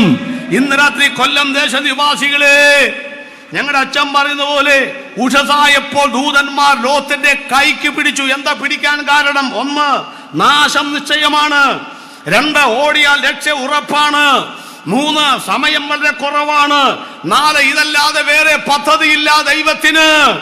കൊല്ലം സിറ്റിയിൽ താമസിക്കുന്ന പ്രിയപ്പെട്ടവർ, ലൈവ് ശ്രദ്ധിക്കുന്നവരെ, ഉറങ്ങുന്ന നിങ്ങളുടെ കരം പിടിച്ചിട്ട് ദൂതുവാഹന ഞങ്ങൾ പറയുന്നു, ഇത് നാശപട്ടണമാണ്, ഇത് ഇളകുന്ന രാജ്യമാണ്. കാലിന് ചുവടിലെ മണ്ണ് ഇളകും. നോക്കിക്കാൽ നിലാകാശം കൊടുമുഴക്കത്തോടെ ഒഴിഞ്ഞു പോകും.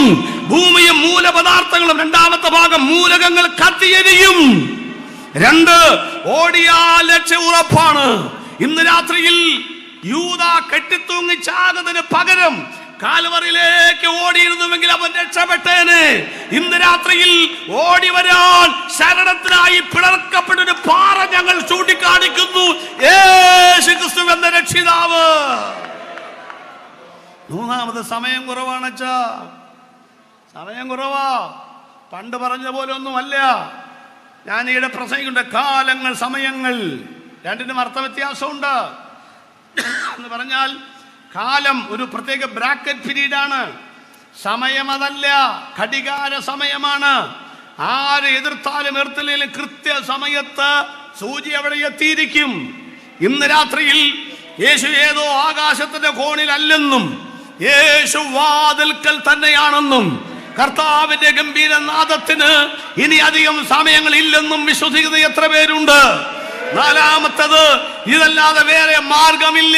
ഉറപ്പിച്ചു പറയുന്നു, ഈ ക്രൂശല്ലാതെ വേറെ രക്ഷാമാർഗമില്ല, യേശുവല്ലാതെ രക്ഷകനില്ല, ഈ വേദപുസ്തകമല്ലാതെ മറ്റൊരു വചനമില്ല, ഈ മാർഗമല്ലാതെ മറ്റൊരു മാർഗം ലോകത്ത്